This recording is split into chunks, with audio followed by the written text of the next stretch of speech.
This episode of the Paranormal Peep Show is a tribute episode to Mark Hartshorne, who joined us in September 22 along with his sister Jayne, discussing spirits from another world and the New World Order. Unfortunately, we were saddened to learn that Mark had passed away in June, and so we're re-uploading this particular edition of our show in memory of Mark, and condolences to his family and his sister and friends. That's Mark Hartshorne on the Paranormal Peep Show back in 2022.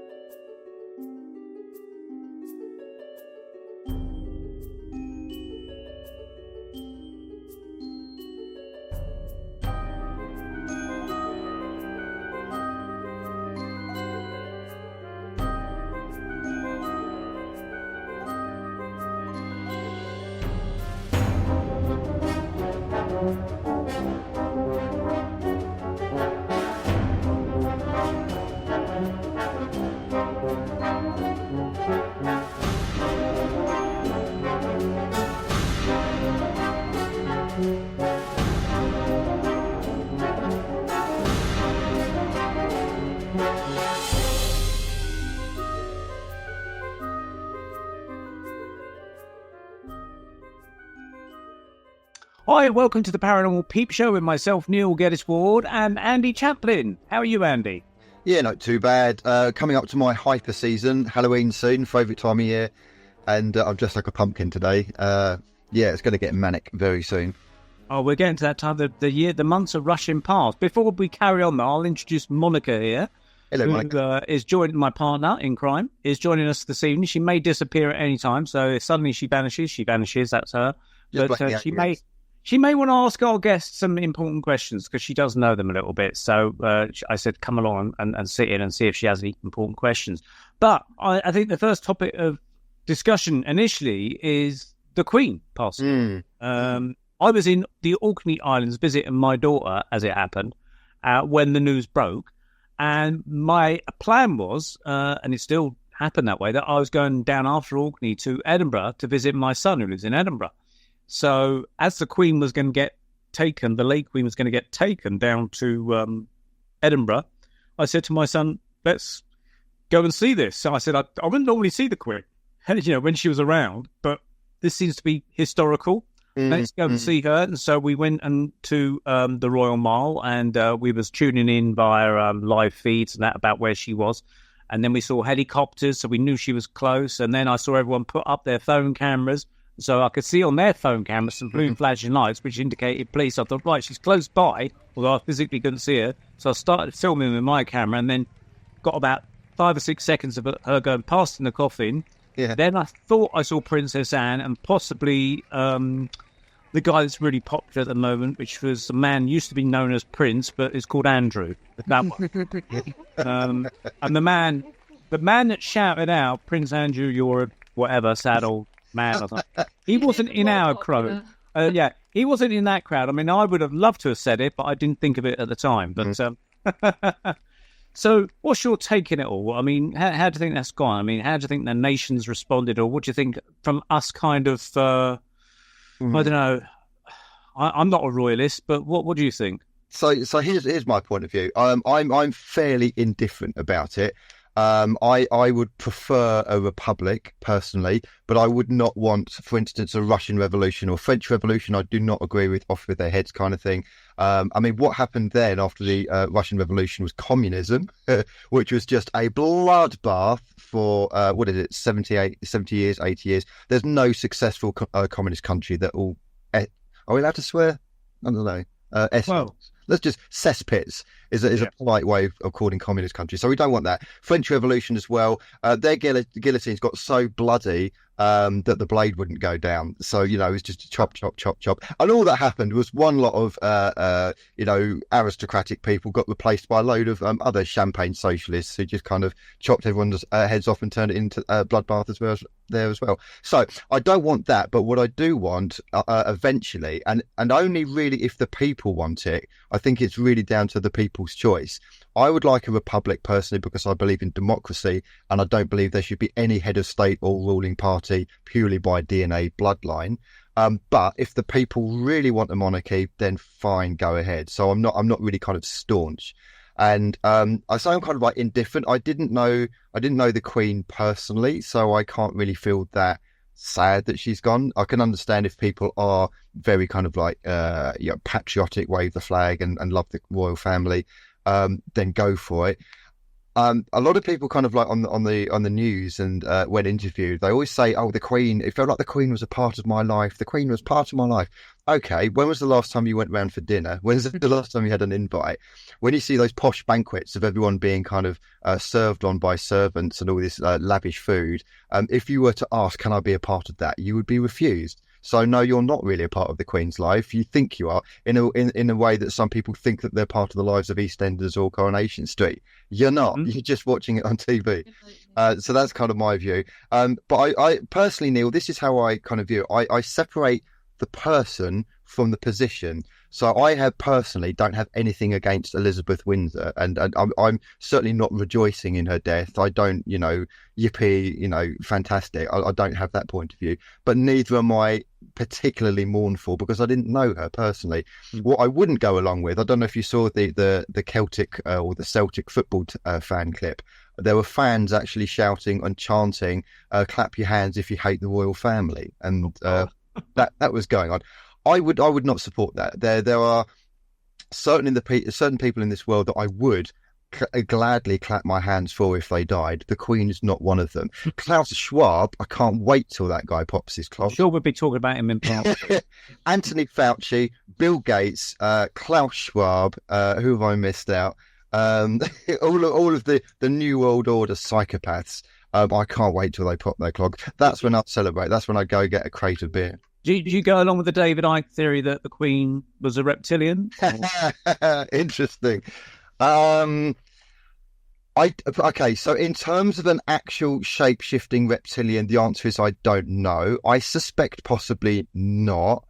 What I would say is this, is that in terms of judging how Elizabeth Windsor was herself and the royals her actually are as people, or reptilians, but certainly as humans as we know them, a lot of reports I've heard is that the Queen was actually a very nice lady and she actually treated people quite well. There's a lot of people that were interviewed in terms of having met the Queen and speaking with her, and she was always very gracious. And she also told off Meghan because when Meghan married Harry and went into the royal family right at the very beginning, Meghan was actually quite rude to some of the staff and probably did treat them as, Jeeves, come and bring me this, Jeeves, come and bring me that. The Queen actually told Meghan off for doing that, and told her we don't treat our staff like that. So from a human point of view, I think the Queen probably was a nice lady, but who knows what goes on behind closed doors and that kind of. I mean, I've heard stories, or not stories, incidents where people allege that there's kind of like human hunting parties where royals go out on kind of like horseback, and they're kind of like, it's kind of a Hunger Games type thing where they're hunting actual humans. I don't know. I suspect that's probably not the case, but who knows? There's also an alleged thing. I will say alleged. Where apparently the royals took over a load of orphans over to Canada. Have you heard this one, Neil? This was a load of Native American kids in Canada back in the 60s or early 70s. Yeah, and then they all kind of like went missing. Don't know. Went on a picnic or something. Picnic at Hanging Rock kind of idea, but Canada. Yeah. Don't know on that one. What I will say, Neil, and what is really blatantly obvious is that every single royal family in the world has either a reptile or a dragon or some kind of reptilian symbolism. So City of London, you've got the dragon. You go to the Chinese courts, you've got before communism, you've got the kind of the Chinese dragons. You go to South Africa, you've got the Zulus and the Chitahuri. You go over to the Aztecs and you've got the snake gods. You go over to Australia, and I didn't know this till recently, the Aborigines talk about the snake gods as well. Every single continent, every single royal family claims, and they all claim this, they claim a DNA link to the gods that proclaimed them fit to rule the earth. They all claim lineage. This is where the DNA lineage things, this is why families kind of like keep it in the family kind of thing. And why they're called blue bloods is because it's not so much iron in the blood, it's copper, apparently. So it goes. So was the Queen a reptilian? I suspect not. Was there reptilian symbolism in royal families, and perhaps rituals that do somehow connect with reptiles? Who knows? I suspect possibly so. I don't know how you thought about the royal wedding, and if you saw it. It was one huge Freemasonic style ceremony. You got the breaking of the rods, you got the orbs, and you got the crown. The crown is actually separate from the Queen. So the crown and the orb and the scepter were removed from the coffin and placed on the altar by the Dean of Windsor, I think it was, which was symbolic of the crown no longer being with the Queen. And then you got the whole thing of now King Charles with his cloth and the symbol. And some of this was being explained as it was happening. And he draped his cloth over the Queen's coffin to kind of symbolize, I think they said, the location of the monarch or the ex-monarch. It's hugely symbolic. And you've got when the Queen was lying in state, you've got the three bangs of the sword for the changing of the guard and the change. Yeah. It just looked like one huge Masonic ceremony. And I'm not necessarily saying that's a bad thing. Like, I'm not completely anti, rituals and symbolism. I'm just saying that it all very much ties into what looks like a Masonic ceremony. And this is where we go into things of what are they really either worshipping or trying to communicate with or trying to link with. And from my understanding, it goes back to ancient Egypt, the whole Masonic things, all the checkered floors, the two towers. That's a whole different story. We just had 9/11 remembered thing recently. Essentially it all goes back to Egypt. And I think Prince Charles, or at the time Prince Charles, said that the royal family lineage could be traced to Vlad the Impaler, the original Dracula. But I think the symbolism and the rituals of it actually go back to ancient Egypt and possibly even before that. So yeah, that's wow. Well, digging then. I thought it was interesting actually. The commentator of the funeral said, and at this point, whoever it was doing the service will commend the soul of the Queen to Almighty God or something like that. Thinking that's interesting. They're actually saying on BBC or Sky. I think Sky was taking a feed from the BBC anyway. Yeah. And the commentator was referring to the Queen as having a soul going to heaven or something of that thing, which I thought was interesting. On mainstream TV, talking about someone having a soul and going to heaven or some spiritual realm. And they're actually saying it in an official capacity and basically underlining that to the head of the state, the Queen. Yeah. It's very interesting. But then again, I suppose you have got the things like songs of praise, and technically the Queen was the head of the Church of England.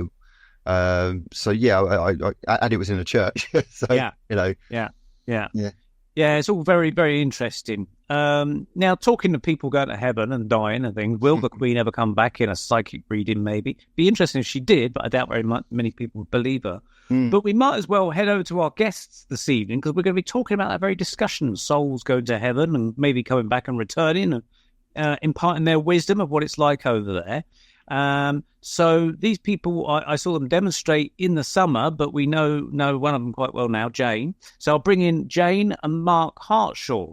Are you there, guys? We are. How are you? Yeah. Hello, welcome. This is Andy. This is hello. Hi, Andy. And of course, you know us a bit anyway. So there's plans afoot with Jayne. Anyway, she's been seeing us in secret for sort of things that are going to go in the future, but we won't talk about that. We were just talking before we started recording, Jayne, about how we met you. And you'd actually forgotten this. I had. That was a surprise to me. Yeah, so I'll just remind the listeners or listeners how we met. Is that Monica and I had been. Was it just us on our own back, or did we go with someone else? Yeah, no, it was just us two. And we'd seen the amazing Psychic Sally at the pavilion. At the Weymouth Pavilion, yeah. And they had a camera guy on the stage. So if you got a reading from Psychic Sally, the camera guy would zoom in on you and your face would appear on the big screen for everybody to see. And I can't remember something the Psychic Sally said about smelly socks, blah, blah, blah, on a radiator. And I thought, well, that's got to apply to me, you know. So I put my hand out and said, yeah, I can take the smelly socks, so no one else will have it.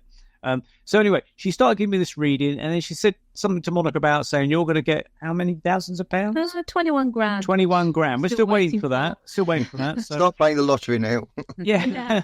So we thought, okay, not sure about that one. So we thought we'd put it to one side. And then at the end of the evening, we all filed out into the reception area, and we came face to face with a lady medium that we knew, Janine.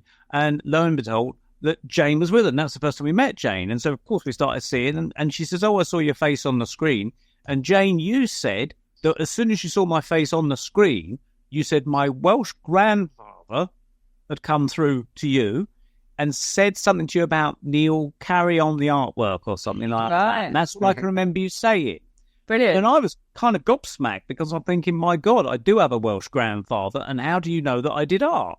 So your message was absolutely bang on and 100% better than Psychic Sally. Oh, I'd say that. Yeah. So well done. Well done. I'll be honest, Neil. I haven't heard, and I'm in this game myself. I haven't heard fantastic things about Sally. I know we can have on and off field periods. I've done evenings where I've been absolutely on fire, and I've done evenings where I've been absolutely nosedived. So, but yeah, I haven't heard fantastic things of Sally. But hey ho, that's just that. Yeah. So just to let you guys know, Andy is a medium himself, and how Andy and I met was a number of years ago. We actually met in a psychic workshop. We did, didn't we? I think we were one of the only two guys there, weren't we? And I remember also, Neil, that we did Michael Caine impression. Yeah, we started to do funny voices to each other. All the old Wurzel voices. I've got your nanny, and she's got a message for you. All right, yeah. Listen up. And Shaggy from Scooby-Doo. Yeah, we tossed up, didn't we? All that kind of stuff. Because we kind of got bored, but our psychic powers weren't working very well that day, so we just started doing voices to each other instead, making each other laugh. We did. So that's where our background is in that a little bit. So you guys, though, you're both brother and sister. But Mark, if I can start with you, because I understood that you persuaded Jayne to take up this kind of field as well. So how did you get started off, Mark, in this whole psychic thing? Well, it was a bit. We started together after Jayne had a baby that was born prematurely. So he unfortunately died. So we both went along to a medium, like a theatre medium, not Sally, somebody else, and were quite impressed. Didn't get a message, and then it kind of helped us to want to pursue that. So we went to a spiritualist church in Paignton, and that was kind of the beginning of it, really. So we kind of trained together initially. And then Jayne kind of decided to go a different way, didn't you? And I used to say, you can run, but you can't hide, because I knew she'd always come back to it. So we kind of started off together. Jayne went off down a different pathway. I carried on with it. And then, of course, Jayne came back onto the kind of mediumship path a bit later on. So I kind of teased her, really. I don't know if I encouraged her back. I kind of teased her that she would, not be able to run away from it forever. So I was right. So Jayne, you weren't convinced with the very first medium, but something carried on. You felt that did you believe it at that point? I really did believe it. I'd seen spirits since I was a little girl. I just didn't know why on earth I could do it, or who did I think I was to do it. So it was very much a case of, to be honest with you, when you're 20, you don't want to, I didn't want to declare to the world I could see dead people. I wanted to go and be a hairdresser and do normal things. So it wasn't that I wasn't impressed. It was just, I think at that point, I didn't have any self-confidence. And it was just, who am I? Why would spirit want to work with me? I think that was more the point. So when you said you saw spirits, that was when you was a child? Yes, always have done. Did you both see spirits as children? Yeah. Yep. And did you see the same spirit and confirm with each other? We're both seeing the same spirit in the room or something?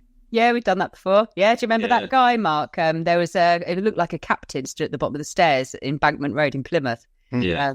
And we'd say, can you see that guy? And Mark would say yes. And I think that really helped us to realise we weren't mental. And it was like a full form, full solid form. Yes. Wow. Did he, was he, what's the word? Did he acknowledge you? No. No, it's the thing about playback spirits and kind of like interactive conscious spirits. So he was more like a playback. You got it, yeah. Yeah, he's definitely. Yeah. And he was a captain, you say? He looked like a captain to me. Imagine Captain Birdseye. That's right. That's what he looked like. So I'd sort of right. Something fishy going on there then. Something fishy going on, but it was very clear. And then Plymouth, so it's very naval, isn't it, Plymouth? It's of all course. Yeah. So yeah, so perhaps he lived there in the house that you were at. Maybe. How old was the house, roughly? Oh, it's Victorian. Oh, yeah, definitely sounds like he was the old gent of the house or something, maybe. Yeah. This wasn't your first encounter together, though, was that? No, it started long before that. So how did it all start? I mean, what was the first thing that kind of like, it must have kind of disturbed you a little bit when you started to see things initially and not knowing what it was? The first time was terrifying when, our introduction to it, we lived in a house in Hove in Sussex. And it was a very strange house, wasn't it? There was all kinds of strange things going on in there. I mean, the very first ever spiritual thing that happened to me, I think, was a radio. In the 80s, radios had like big knobs, didn't they? You had to really turn it on, didn't you? It wasn't like a remote control or anything. And I remember sitting there and the radio turned itself off, but by the knob turning. Wow. I was probably about 12, 13 then, I guess. And I was absolutely terrified, to see this knob turn itself off with nobody in the room. That was really scary. And my mum came back from taking one of the kids to play school, I think it was. And I said this thing had happened. And then she told me she too had stuff.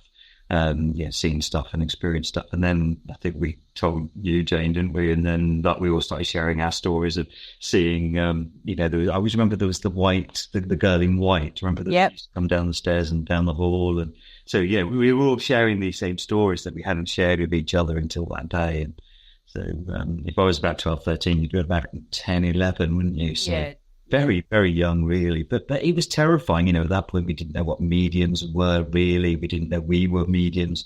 It was really scary. What was your percentage of, for instance, negative encounters? Because I'm well aware that happens, versus either neutral or positive encounters, because they also happen, of course. We don't do maths. I know, no idea. I would say personally, I've had maybe 10% negative, usually trying to infiltrate my dreamscape, and probably about 90% positive, I would say. But I don't know what you guys feel. I'd say the reverse for me, because it was so scary. So, yeah. This every encounter for me was terrifying. Looking back on it though, Mark, was it more the case that the encounters were scary rather than the actual enters rather than the people? Okay, yeah. I don't think it was helps. Our mum is a bit strange, isn't she? Very strange, yeah. So I don't think it helped that she thought the best way to deal with this would be to do Ouija boards. And so, there we were, like literally children doing Ouija boards with mother, to try and get in touch with the spirits. And the messages that came through were really quite alarming. Just for any listeners at this point, we really don't advise doing them. Just don't. I've done a few in the past. I'm personally kind of not convinced whether they're real or whether they're psychological. But even if they are psychological, they are quite negative. Or as you say, the messages could be quite negative. We would really not advise doing that. Definitely not. No. Yeah. Different from our experience, we have to say. Oh, okay. We kind of tend to think that if you do a Ouija board, like if you do healing or anything else, that you give yourself a form of protection. And you ask spirit to help you and those to close in and protect you and whatever. But and if you're doing the Ouija board, surely you would do the same thing.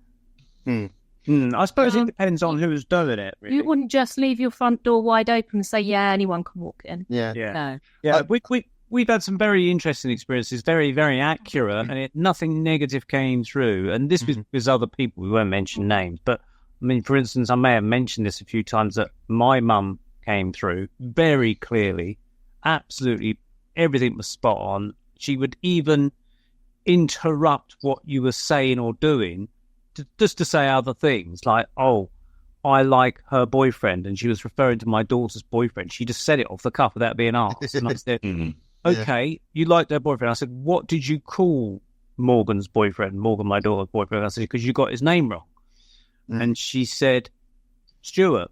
And she had actually, first time she met my daughter's boyfriend, she goes, "Hello, Stuart, it's lovely to meet you." Yeah, I'd briefed her only the day before that his name was Chris, and Chris was going to come round and meet you.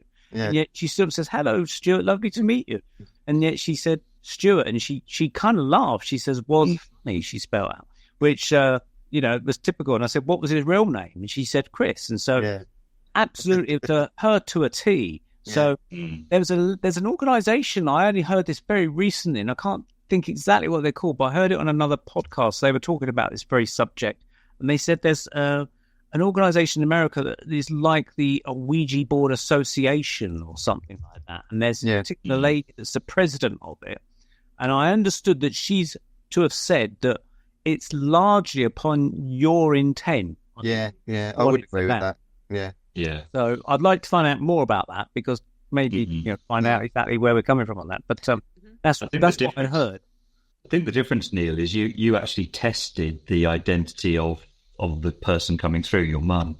Yeah. So you knew to do that. But it would be you can imagine someone saying, "Who are you?" and it just says, "I'm your grandmother," and they accept that. Yes. Without testing. I mean, anybody could say they're the grandmother, couldn't they? Yeah. But the difference there is you were asking questions to kind of, make sure that the person coming through was who they were claiming to be. Yeah. I think it is very much down to intention. So, for instance, possibly the reason why most Ouija board encounters are negative are possibly because they're kind of like the typical, slumber party, sleepover party, bunch of kids together. Let's have a laugh, let's freak each other out. Alcohol. And, bring out the Ouija board and, because you want to screw around with the supernatural, well, the supernatural then screws around with you. But as Neil, you had a completely different intention, which was a kind of like exploratory and spiritual intention. That works out well. And and I think I'm right in saying this. The High Elms team, Green and all that lot. They run the UFO Academy. I believe they said that they did a Ouija board session, but they did it with the intention of spiritual enlightenment and stuff. And what came through from the spirits is that they said that us humans, we live in a reality almost like a goldfish bowl. And that from the spirit world and the spirit realms, they kind of view Earth and human consciousness almost like we can see the fish in the goldfish bowl, and the fish only knows the goldfish bowl, and it doesn't know what's outside of the goldfish bowl. This is kind of a bit alluded to, which I thought was very interesting, and actually I think very true as well. That we have a very limited view of what we would call reality around us. Yeah. Well, if you think fish only have a memory of 5 seconds, supposedly they say. Sorry, so if fish have a memory of 5 seconds, you could run that analogy along a bit further and talk about our previous lives, that we don't remember our previous lives. Yeah. Which in fish realms is 5 seconds or something. And so we don't think of ourselves as bigger objects in history as such, Yeah. And it's only when someone taps on our fishbowl or takes us out of the fishbowl even, then we kind of understand that there's actually a much, much bigger sea, different fish, different creatures, and all sorts of things going on there. And because you tend to look back at yourself. If you're a fish, you tend to look back, and Andy's got a black tie now. Yeah, it's good. We know what you were in a previous life. The unwitting star. What's the name, Andy? Jesse. Jesse, like from Postman Pat, I suppose. Yeah. So, so these spirits that you were seeing in your house, did they present any kind of feeling of danger to you, or they were just literally people passing through? No, it was terrifying. It was terrifying. It was a full-on haunting. Whoa. Okay. Full-on haunting. I remember lying in bed I would have been 10, 11, and suddenly we had bay windows. The whole windows blew open all at once. It was scary stuff. It was designed to scare us. Where was this and when was this? This was at the same house in Hove. In Hove, yeah. In the middle of the night. Wow. All the windows just blew open, the curtains come in. The previous people had reported it had been haunted for years. It was built on ley lines. Wow. I remember hearing a baby screaming from under the stairs. There was nothing there. It was horrendous, wasn't it, Mark? I've never experienced anything like it. In all the years since I became a medium and kind of help people with haunted houses, I've never experienced anything like what we had in that house. No. Was it from day one? Did it suddenly appear, or what happened? What kicked it off? I think it's when they started redecorating the place. Yeah, it was. How strange. It's been empty for a long time before we moved into it, hadn't it? And it was kind of quite old-fashioned, kind of like 1930s, 40s style decoration. Yeah. And of course, they wanted to modernise it, and I don't think they were happy with that. No. It's interesting because have you heard about this, Neil? I've heard this a lot, where things are kind of okay until kind of decorations and things get moved around, and then it's like disturbing. What's that stuff? The stuff you're not meant to cut out of houses. It gets in your lungs. Asbestos. Yeah. Leave asbestos be, because if you start cutting it up, it becomes more of a problem. Yeah. It's almost like as if you left the house as it was, it probably wouldn't be a problem. But the fact is that some reason the decorating process has stirred it up. And woken up people in some sense. Yeah. Did you see what was doing it? Did it show itself? In various forms at different times, though, wasn't it, Mark? You could literally sit in the living room on the sofa and you'd see black shadows walking across the room. You'd hear bang, bang across the ceiling.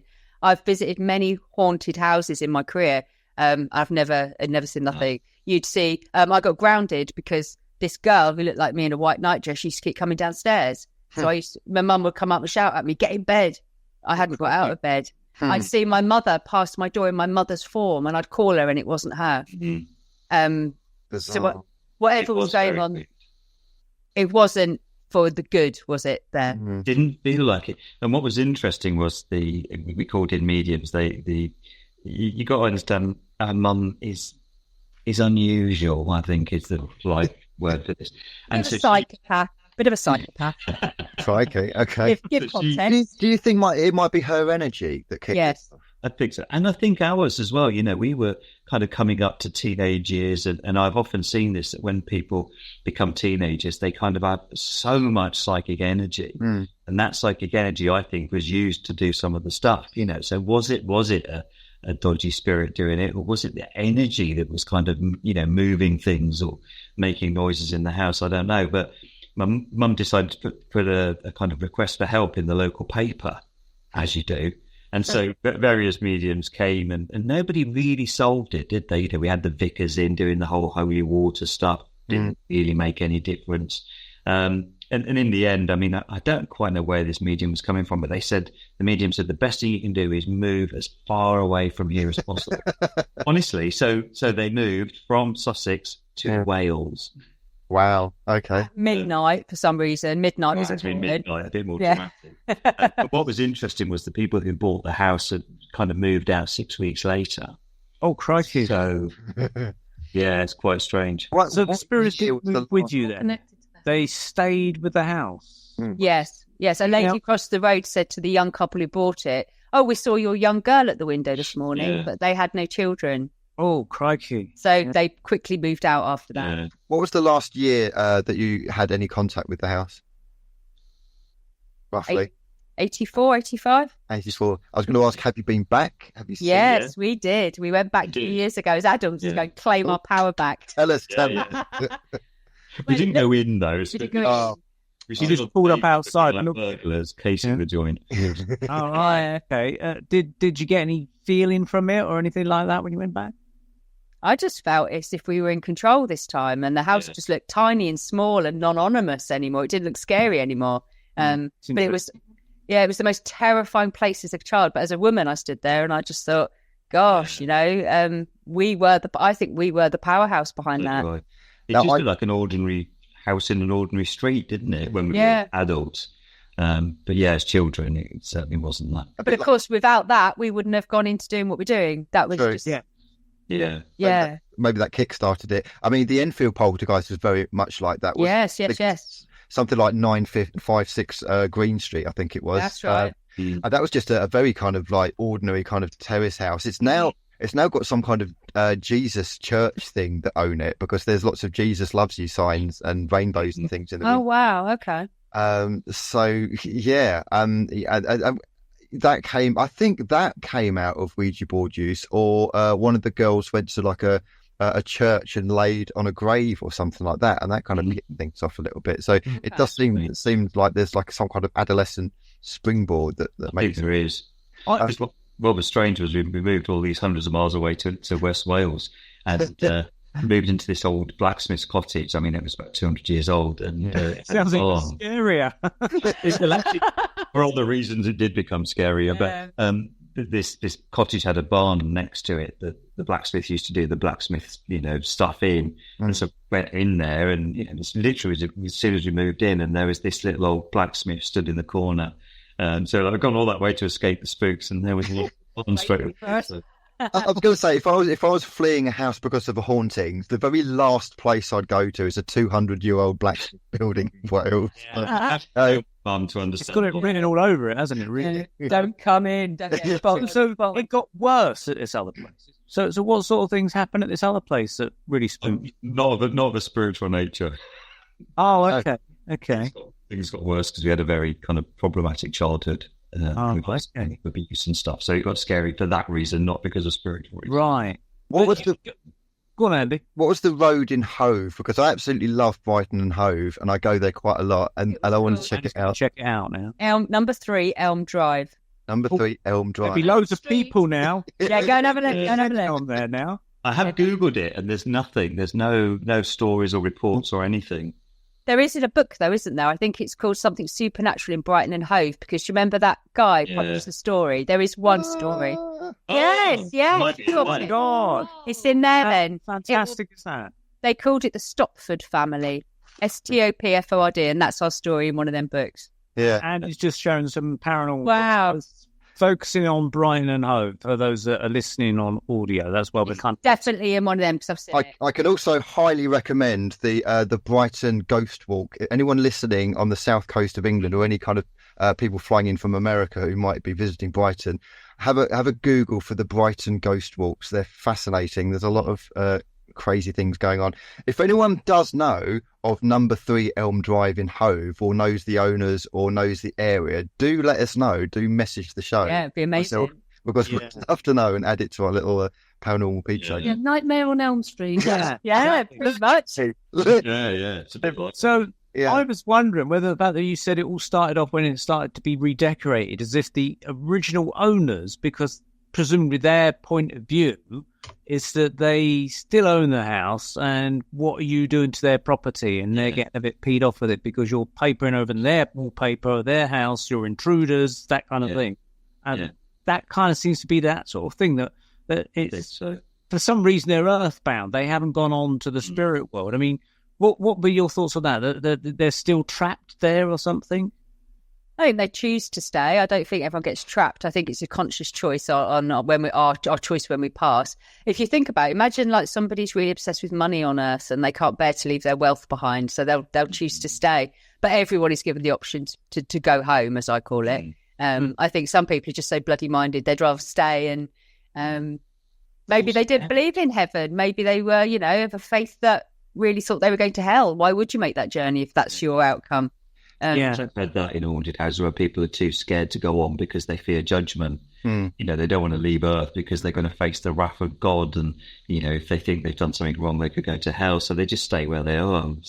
Wow, loads of times I've had that. It shows a kind of an effect that religion can have on people. How it can limit people's perceptions, like the fishbowl perception we talked about earlier. Yeah. It's almost too controlling, and yet that's exactly what it is, isn't it? It's a control measure. Compliant. I mean, some religions might be more liberating and sort of say no, there are many heavens, and they might explain about it, like spiritualism. I'm not sort of saying spiritualism is totally right, but it kind of gives you a bit of a broader perspective on things about maybe it's not quite as the Bible says. Maybe there is a afterlife or something like that.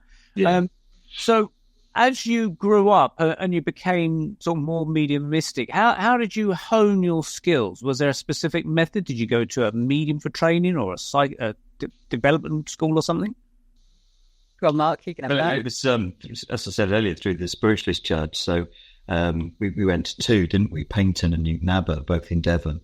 And we really did, I think we came on really well there, didn't we? Because we had a lot of time and attention given to us. I think that, especially Newton Abbot, the people there could really see that we had some potential. So they kind of really nurtured that, didn't they? It was in a circle, wasn't it? Yes. Yeah, in a circle. And kind of just started doing it there, really. And then you practice by giving little messages to each other in the circle. And, that all went really well, didn't it? And, we just found it really easy, didn't we? Yeah. Whereas other people were taking months and months and months to get anything. We were just going bang, bang, bang, and people were responding to us, and it was like, what? Yeah, couldn't believe how easy it was. Couldn't believe how easy it was. That was my experience as well. I'd sit in a circle, and there'd be some people I'm getting red every week for 6 months, and I was getting I'm getting yeah, that's it. I always remember, because I was told by various mediums at like the College of Psychic Studies or the Spiritual Association of Great Britain. I've gone up there in my early years, teen years, and they all kept saying to me, by the way, you're psychic. And I kept thinking, but I don't see ghosts. What's going on here? I couldn't understand it. So I started to go to this Spiritualist Association in Uxbridge, and they did announce that they did have a developing circle, not long after I'd started there, really. They said they got a developing circle, and if anyone wants to partake in it, please come up and register your interest. So I went to the guy on the counter, and I said, please, can I come to your psychic circle? So they wrote my name down, said, it's Thursday evening, 8:00, here's the address, blah, blah, blah. So I started to go, and after about maybe 3 weeks there, one of the exercises was concentrate upon the person sitting opposite you in the circle, try and meditate them and see if you can get any information about it. So, okay. And I remember almost going into almost a slumber sleep, because I'm not very good at meditating. I think I'm almost drifting off to sleep. But I remember this is the first thing that kind of really convinced me that, my God, something's going on here. I remember distinctly, like in a dream, you hear someone talk to you. I remember hearing voice talk to me inside, not externally in the room, but inside my head. Yep. And it was a Cockney accent of almost like a cabbie driver of the East End of London type of accent. And it said, because I was concentrating on this guy called Eric sitting opposite me, and the voice said, tell him he's got something wrong with his waterworks, like that. And I remember going, what's going on here? I thought, oh my God. And so I kind of woke up out of my slumber. I thought, bloody hell, what was that all about? So I thought, how do I say this to this guy that he's got something wrong with his water in front of all these other ladies that are there? They're going to choke on their cucumber sandwiches or something. And so I thought, I've heard of mediums wrapping up messages. So I thought, I'm going to have to wrap this message up. And I said to him, I've got this message. And I kind of lumbered my way through saying, I think you're seeing a doctor about a medical issue. And he goes, yes, that's quite right. That's quite right. That could have applied to many people. I understand that looking back on it. But I really, young age, I didn't really understand how to frame it. Yeah. But I remember then talking to a friend of mine, like maybe the next day on the phone, who was much older than me. And he said, he's probably got prostate trouble. And I said, what do you mean? What's that? And he explained, a prostate is what men have. And when they get older, it makes them go to the loo sometimes because they get larger. And I said, God, I didn't know that. So, having trouble with your waterworks was quite applicable in hindsight. And whoever this guy was from the East End, I wish I'd described the voice to the guy now. But again, I didn't think of that at the time. It's just an experience. But that taught me in the sense that, yes, there is the ability to have this psychic ability. And the other thing was that I was getting it. I was starting to pick up stuff, And yet other people couldn't get anything for toffee. And it's like they're just not the right people to be in the circle. Do you think it's, again, what we're going to the second half, but it's levels of consciousness we're talking about here, isn't it? So if your consciousness is a bit higher up the ladder, if you want to look at it that way, it's so much easier to tap into home. Whereas if we're still thinking, am I worthy? Am I good enough? What time's he sent us on? We're not tapping into that higher energy. So you obviously got it. And I teach my students when we get that, say it and sod it.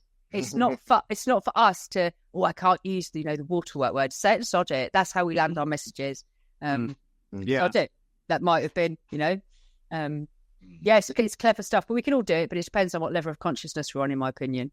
Yeah. I wonder why some people don't get it. From what you were saying, Neil, there was, when I was in my circle in Hoddesdon, there was a little guy called Ron, bless him, and he was a little chap, and I swear through all of the circles that we did, which was quite a lot, over a period of whatever it was, how long he was there for. I think he was there for about a year or so.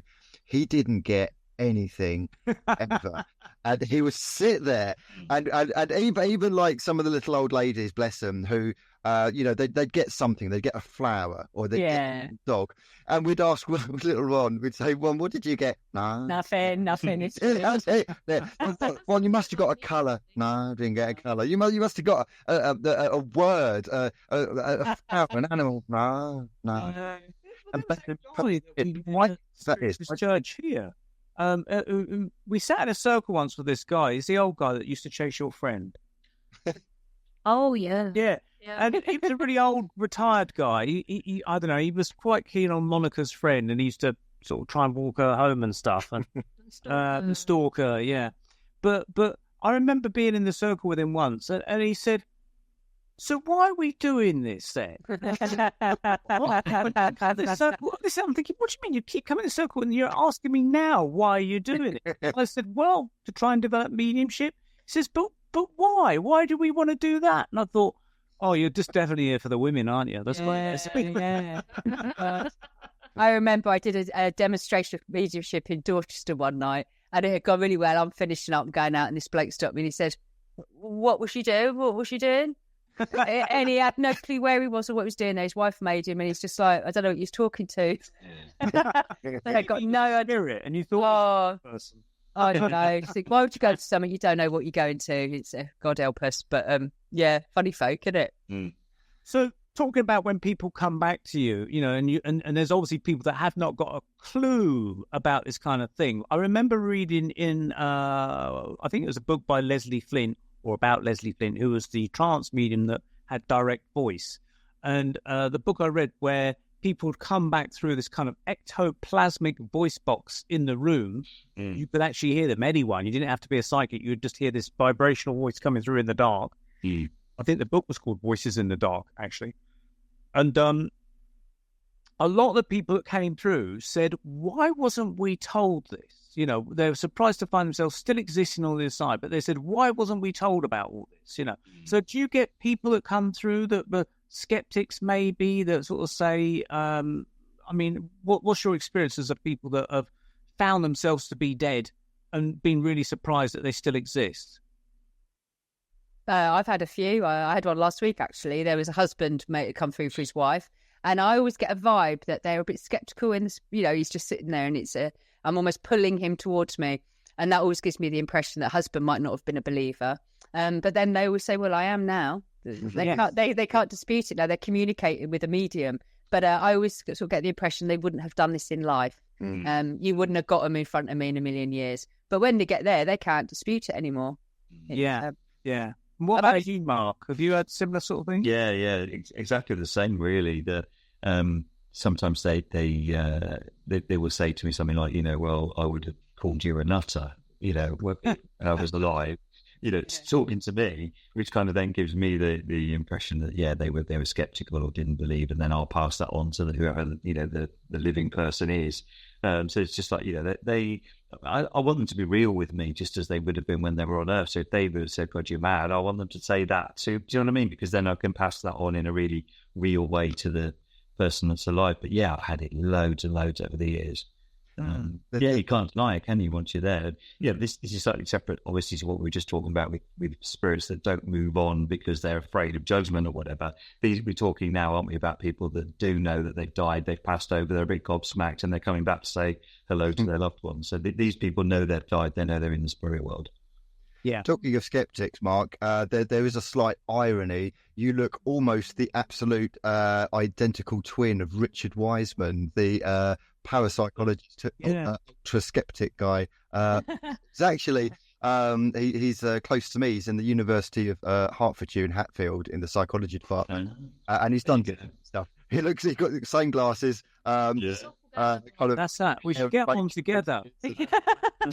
Which is strange.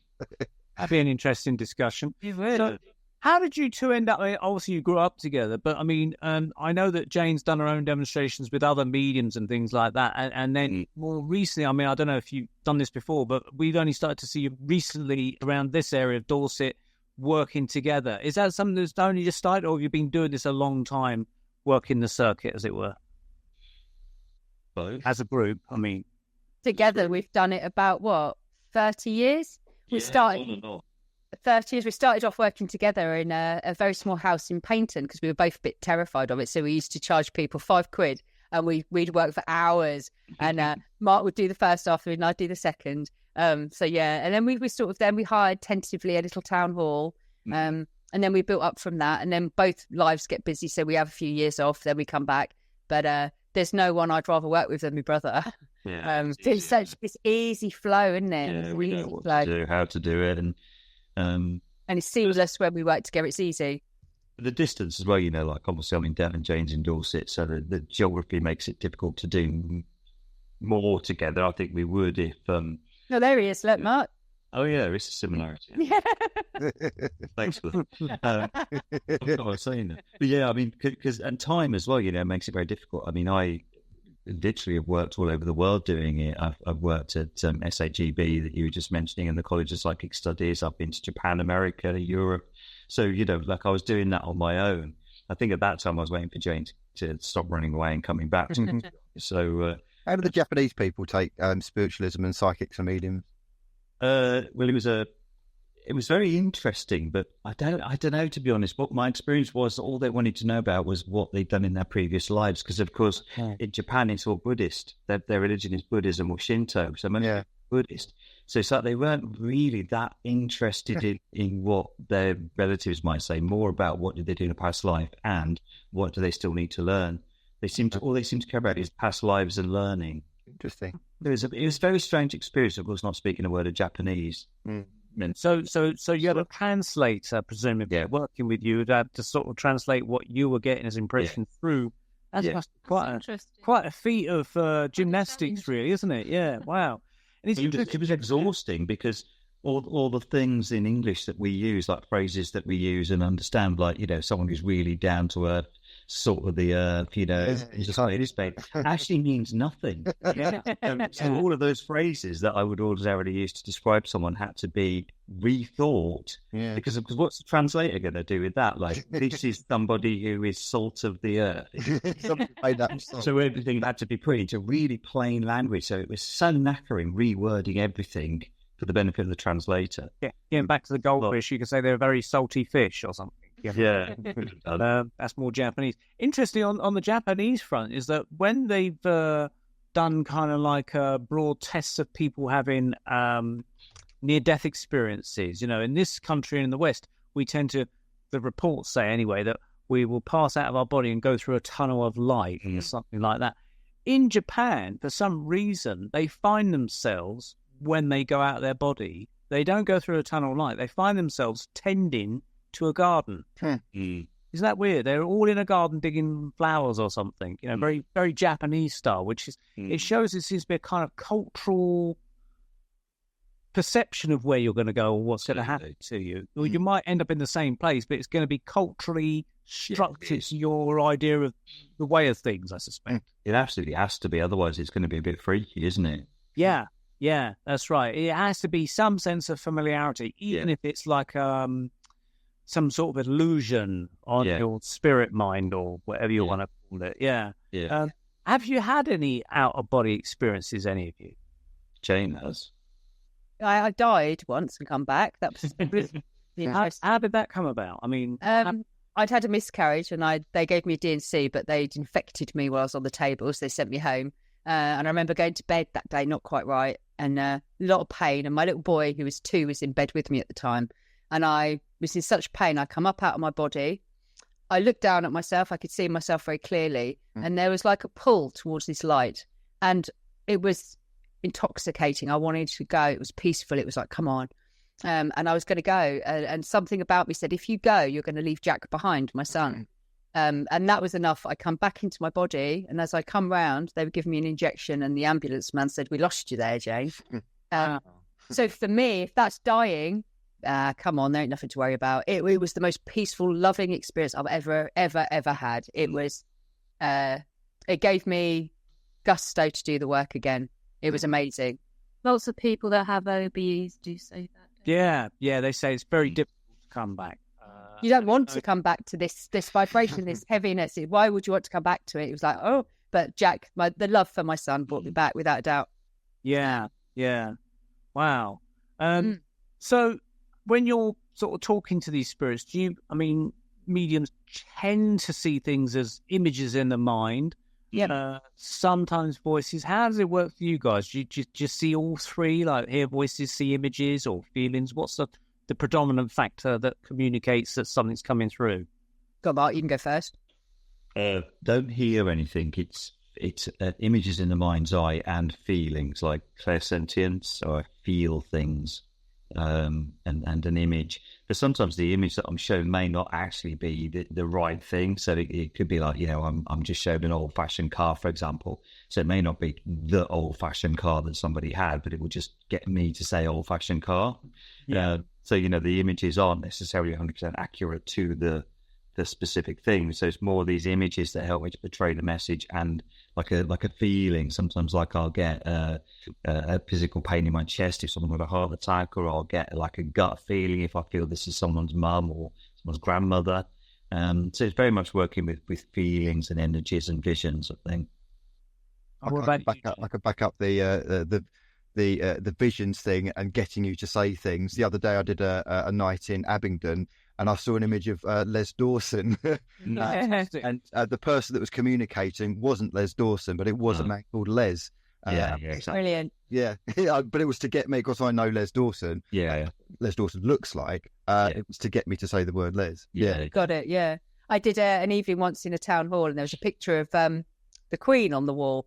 And I thought, so you've got to be quite quick-brained with this, haven't you? Because everyone's looking at you. So I knew it must be Elizabeth. And the woman I was talking to was called Elizabeth. So Spirit will use anything and everything in our memory bank or around us to get the message through. Yeah. And I think, going back to the earlier, it could be that people don't get this because they're not quick-brained enough. It's got to be quick. The information comes through so quickly to me. Sometimes it just feels like it's just passing through my mouth without me having any input. Yeah. I think you've got to be very quick. I remember, I think it was a Weymouth Spiritualist church actually, and there was in my mind's eye was a packet of those old-fashioned. Do you remember the salt and shake crisps? Yeah. You have a little blue packet in, and and I wasn't. My mind couldn't get there quick enough. I'm like, why the hell? This person liked crisps. Did they only like plain crisps? What was it? Because it turns out that and I think the member of the audience actually helped me with this. So I said, I just do not know why this packet of crisps then. And they said, well, it could be because they were called Smith. And it was like seeing the Smith's crisps, but I went down the line of the salty thing. Do you know what I mean? And it was really complicated, that one. But I couldn't get that quick enough. So the person helped me out with that. Because Andy, you had an interesting one where you was doing a reading and you got someone's cat come through, didn't you? Do you remember? Cat. The name of the cat, and they said, "Can you get its name?" Something shit. Wow. Train. Ghost Train, everybody. Did it? Ghost Train. Yeah. Where did that come from? What was that about? That's me. Oh, yeah. I don't remember the cat thing. I do remember a similar thing though, Neil. I was trying to communicate. We were just for fun. We were just trying to communicate things to each other with another spiritual friend of mine. And I saw basically a chocolate box, and I said to her, "Chocolates? You understand chocolates?" She said, "No, that's not the object. It's nothing near what the chocolates was." And I said, "What was it?" And I actually saw, Cadbury's roses, the chocolates, right, with the rose on the front. She actually said my object was a rose. It's annoying, isn't it? Sometimes it's annoying. Well, I'll remind you, Andy, because you told me, because it's I think I'd come to see you at this demo, but then I had to leave. Right. And you told me afterwards how it had gone. And you had given a reading to someone, and you brought back their cat, and something like they had asked, "Oh, what's its name?" And all you saw was a jar of Marmite in your head. Right. And that's what you said. And they said, "Yeah, that's the name of the cat. Marmite was the name of the cat." Yay. You see? I don't even remember that. Yeah, I remember you telling me. I was impressed. I thought it was really good. Yeah. And again, with my own development, I've started to get quite good at picking up names. And I remember when my daughter started going out with Stuart, who's really called Chris, the boyfriend. I was saying, "Oh, Morgan, that's the name of the daughter." I said, "I seem to be quite good at getting names now in spiritualist psychic circles." So she goes, "Oh, can you tell me the name of Chris's mum there?" And I thought, "Oh, that's put me on the spot." So she goes, "I'll give you a clue. It begins with M." And I said, "No, I don't want a clue." So I said, "Oh, Mary." And she goes, "Oh my God, how did you know?" I said, "Well, you did say the letter M." Name, yeah. So she goes, "Okay, can you guess the name of his dad there?" And I saw my own dad appear in my mind. My dad's name is Brian. So I just said, "Brian." And she goes, "Oh my God, how did you get that?" Because I saw my own dad and his name is Brian. So like you say, Smith's Crisps or roses. You get shown something, and I remember seeing who's that really good medium that's on TV and stage, Tony Stockwell. Yeah, I saw him at a spiritualist church in we did, brilliant. In St. Albans, I think it was, and the person I was with told me that their friend had died of cancer, but asbestos-based cancer. That was a specific type of cancer. Yeah. And anyway, Tony Stockwell does this kind of thing where he takes a photograph. If everyone puts a photograph in a box or something, he'd take out the photograph and he'd hold it to his head and he'd start tuning into this person. And he happened to pick my friend's photograph up, the very first one. So he started tuning and said, this person has a bar in their own home, which, not many people have a bar with drinks in their own home. And apparently that was true. And then he said, this person died of cancer. And he said, died of asbestos poisoning cancer. And I was like, oh my God, I've only just been told earlier this evening that guy died of asbestos. I thought, how the bloody hell did he get that? So at the end of the evening, I went up and said, you did really well. How did you get specifically asbestos cancer? Being a medium, you kind of want to know these things, how they do that.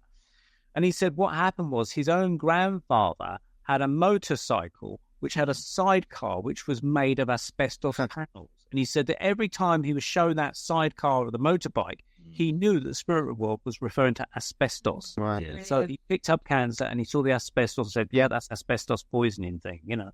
So it's very interesting that they start to use techniques that work for you but may not be working for others. And I remember seeing Jayne at the demo that you did with Janine that I video filmed, and there was a lady there with her, I think this was a grandmother there, with her granddaughter, and the girl's mother was communicating through you. And you suddenly said, I've got your mum's name. Her name was, what's that song? Who's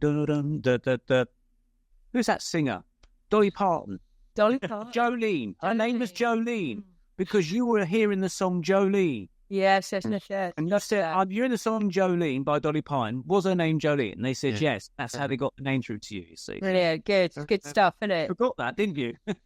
I don't, probably same as us guys. We don't remember it when we said it. You couldn't contain it, could you? Yeah, you're in an altered state of some sort of consciousness. And I think, we're up here, you might remember certain things, but a lot of you forget, don't you? It's like a creep, isn't it?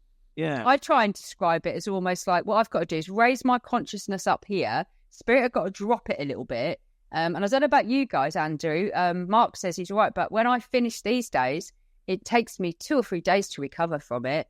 Maybe I'm getting old, I don't know. But to me now, it's exhausting to do an hour and a half and hold that energy.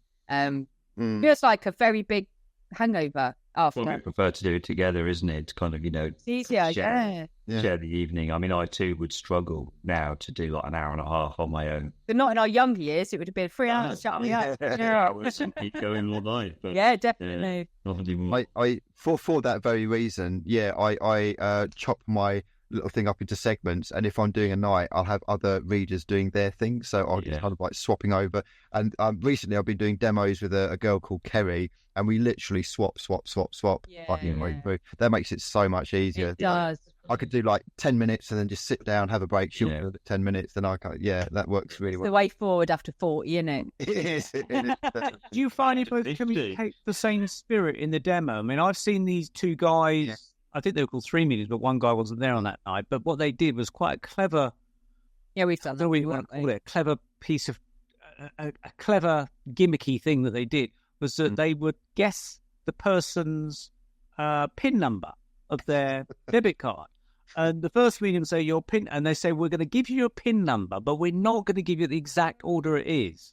The first guy would go 7-3, the other bloke would go 2-4, and the lady goes, yeah, you're right. And she was juggling the numbers around in her head to sort of say, yes, that is my PIN number, and it's like they're so confident they can do it. And it was really, I just wondered if... To me, that just kind of like, I find that, to me personally, demeans the whole topic slightly. Because I think if I start whittling out, I got your PIN number, what am I doing? I'm only there as some proof that light bulb. I don't want to be I'm not an entertainer.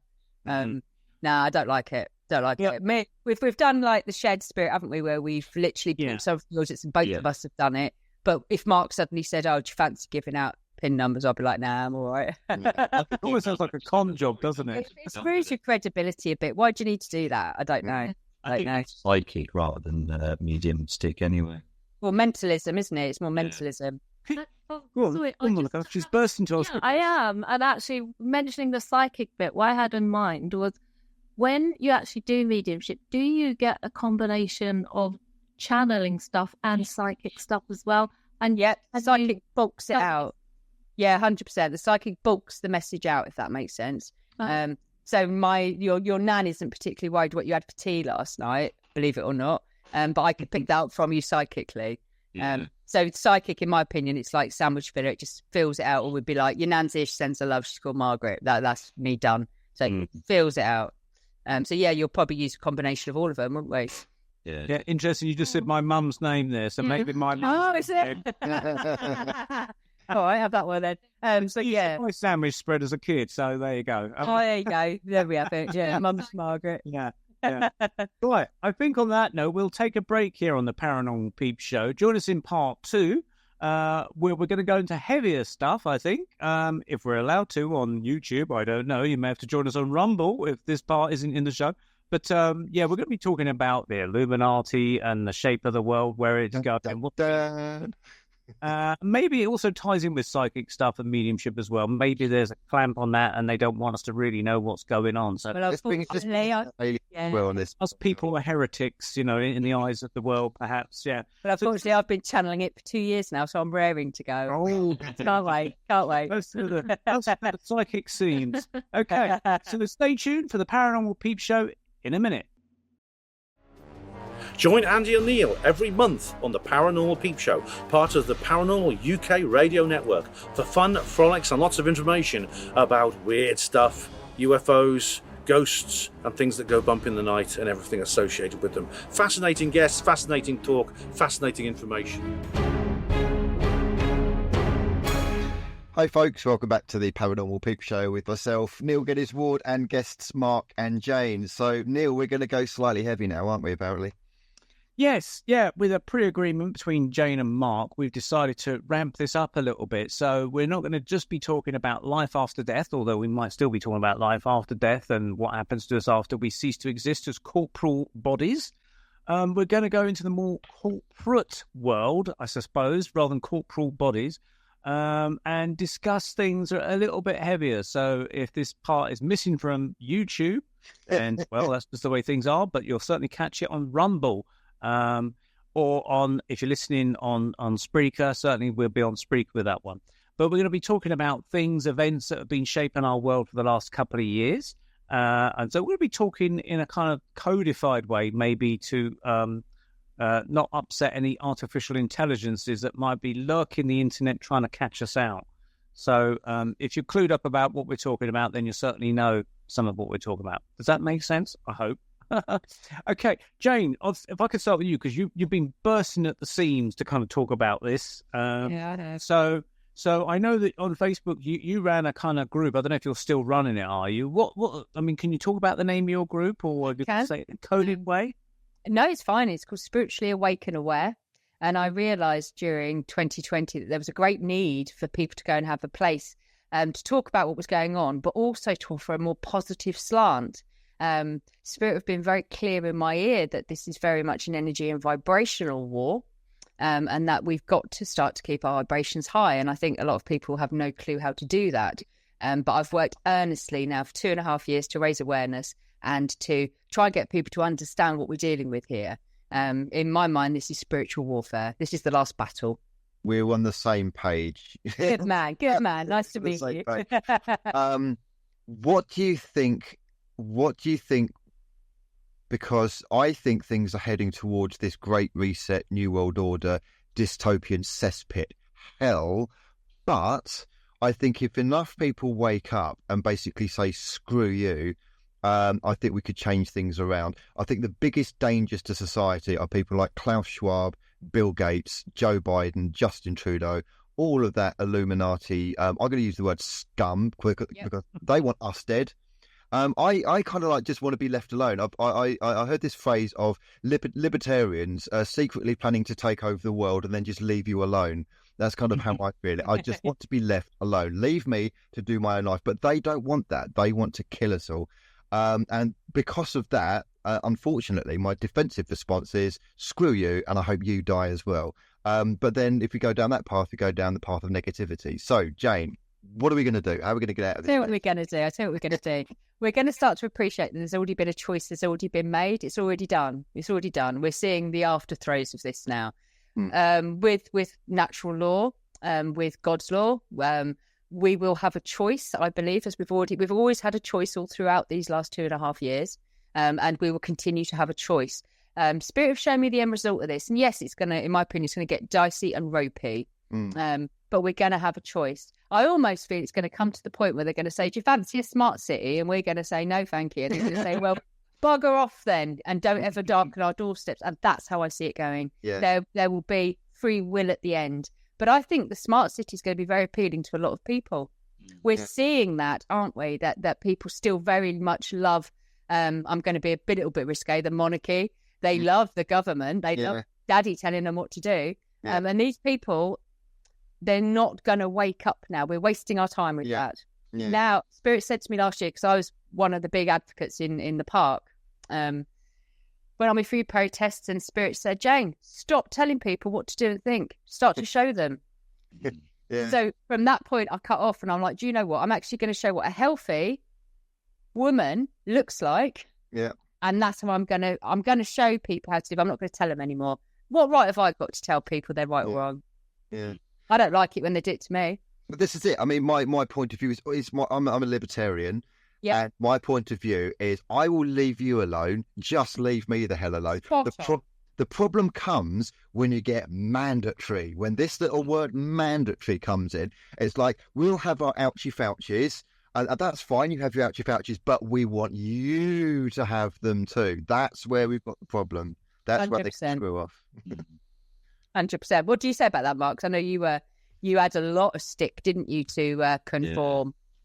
Yeah. Well, I guess my story with this goes back, years. I was reading David Icke stuff, I don't know, maybe 20 years ago. And like, I was quite shocked by it because I was reading it and thinking, this cannot be true at the same time as knowing it was true. So, like my mind was like, almost, this is so bizarre. It's like, this cannot be true, my logic, rational mind. And yet my intuition mind, my soul mind was telling me this was true. So like for 20 years, I've kind of known about the corruption and the self-serving kind of, government policies. And then I just left. I've still got the David Icke book somewhere, and then I just left it and carried on. And life was fairly normal, really, wasn't it, compared to what I've had in the last couple of years. But when Boris was elected, I was terrified. I don't know why. I'd never had anything to do with Boris, never really seen him or followed him. And yet my psychic sense was, this is now a time to be afraid. And then, of course, literally as soon as he was elected, the virus was invented, wasn't it? So when it very first came out and we were showing pictures from China, I was like terrified. I remember I was driving home from Oxford. I think it was on the Sunday just before lockdown or something. And, all the motorway signs were like, stay at home stuff. And I was really scared. I remember putting petrol in the car thinking, what if it's on my hands now? And it was about 2 weeks of that. And then I kind of connected back to my intuition because fear had taken me away from myself. Came back to my intuition and I just thought, oh my God, this is absolute lies. Yes. So it's been so incredibly difficult for the last 2.5 years not being scared of the virus. Not even, I do believe there's a virus. I've had COVID. It wasn't very pleasant, but I've had other illnesses that were worse. So it's not that I don't believe there's a virus. I do tend to think, or feel, I should say, I feel it's man-made. But anyway, I felt all the way through this that this was just about control and control. Yeah. And how difficult that's been for me when, pretty much the vast majority of people that I interact with are queuing up for medical interventions and, kind of believing the word of Boris when he was doing his 5 o'clock announcements. And just like every inch of my being was just telling me, this is rubbish. And they don't do any of the stuff they're imposing on us. They don't have lockdowns. And it's since been proved, isn't it? More parties at number 10 than any other country. If they believed what they were saying was true to us, they would have been in some kind of nuclear resistant bunker, wouldn't they? Along with the Queen, the rest of the royal family and all the other politicians. They were partying at Downing Street singing ABBA songs. Yeah. I just find it really unforgivable that amount of control and disempowerment that they've inflicted on the people. Talking of the royal family, I know that they were getting on. I know that they were getting old, but isn't it interesting? Triple jibbed, I think that, or at least double jibbed, and then Prince Philip passes on to the other side, and then Queenie passes on to the other side. I don't know if you saw Queen's hands when she was shaking Liz Truss, completely purple. Completely purple. I don't know if you've seen Prince Charles's hands or King Charles's hands. He's got sausage fingers now. Now, I'm not saying it's the ouchie fouchie. It's just, I don't know. Maybe shaking hands with so many people it makes your hands. On about week 3 of the lockdown, by this time I've watched these 3 men stood there with their little slogans. Total manipulation. And it very much, I said, they're lying to me. I know people are lying to me. And I went into my bedroom and I sat at my dressing table, and a white figure came in the bedroom. She stood behind me. It made me jump. And she said, clear as day, they are hiding God from you. And I thought, right. So I went down the bloody church, didn't I? I thought, I'll go find him. I didn't find him there. I thought, funnily enough. But that really got me into it. I read the Bible. And my goodness, the last book of the Bible, if you haven't read it yet, read it. What an eye-opener. Revelations. Isn't it? And it says in there, clear as day, in the last days, pharmakia will deceive the earth. Yeah. Pharmakia means pharmacy. The pharmacy will deceive the earth. And God, the Bible, whatever you want to call it, it is written there. And people, it's just, to me, I have been astonished in the spiritual community how many people were so scared to die when we've spent our whole lives telling people, don't be afraid to die. Wow, what hypocrites. Yeah. The community is so split, isn't it? Because I found there that it's really in half. The spiritual people who are absolutely how we think, that it's all BS, it's all rubbish, lies, it's manipulation and control. And then there's others, fold the sleeve up, give it to me. Give me another one. Yeah. Let's have it again. I think that for me, in my little world, it was only me and my brother that were speaking out. And it was like, where's all the spiritual people? I was getting regular Facebook bans. Good man. You got the stripes. You've probably seen the North Korean kind of all the medals, and it's like, this is how many Facebook bans I've got. Yeah, it was literally kind of every other week. I was another ban, another censorship. Yeah, it's incredible. It's interesting because one of the most outspoken people within my own family was my dad about this. Not against it, but for it, saying you must get a certain medical procedure because Boris says so. That's right. He was going on and on and on about it, and now my dad has passed on, and passed on with an aortic aneurysm, the same thing as my mum. Now, my mum had an aortic aneurysm back in 2016. Just coincidentally, if you like, that my dad had the same thing.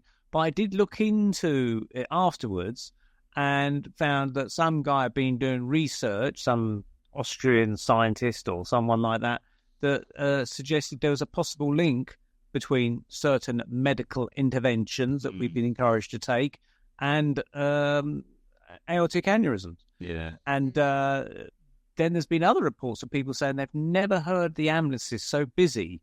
In the last 2 years, there seems to be so many more sirens on the road than there were previously.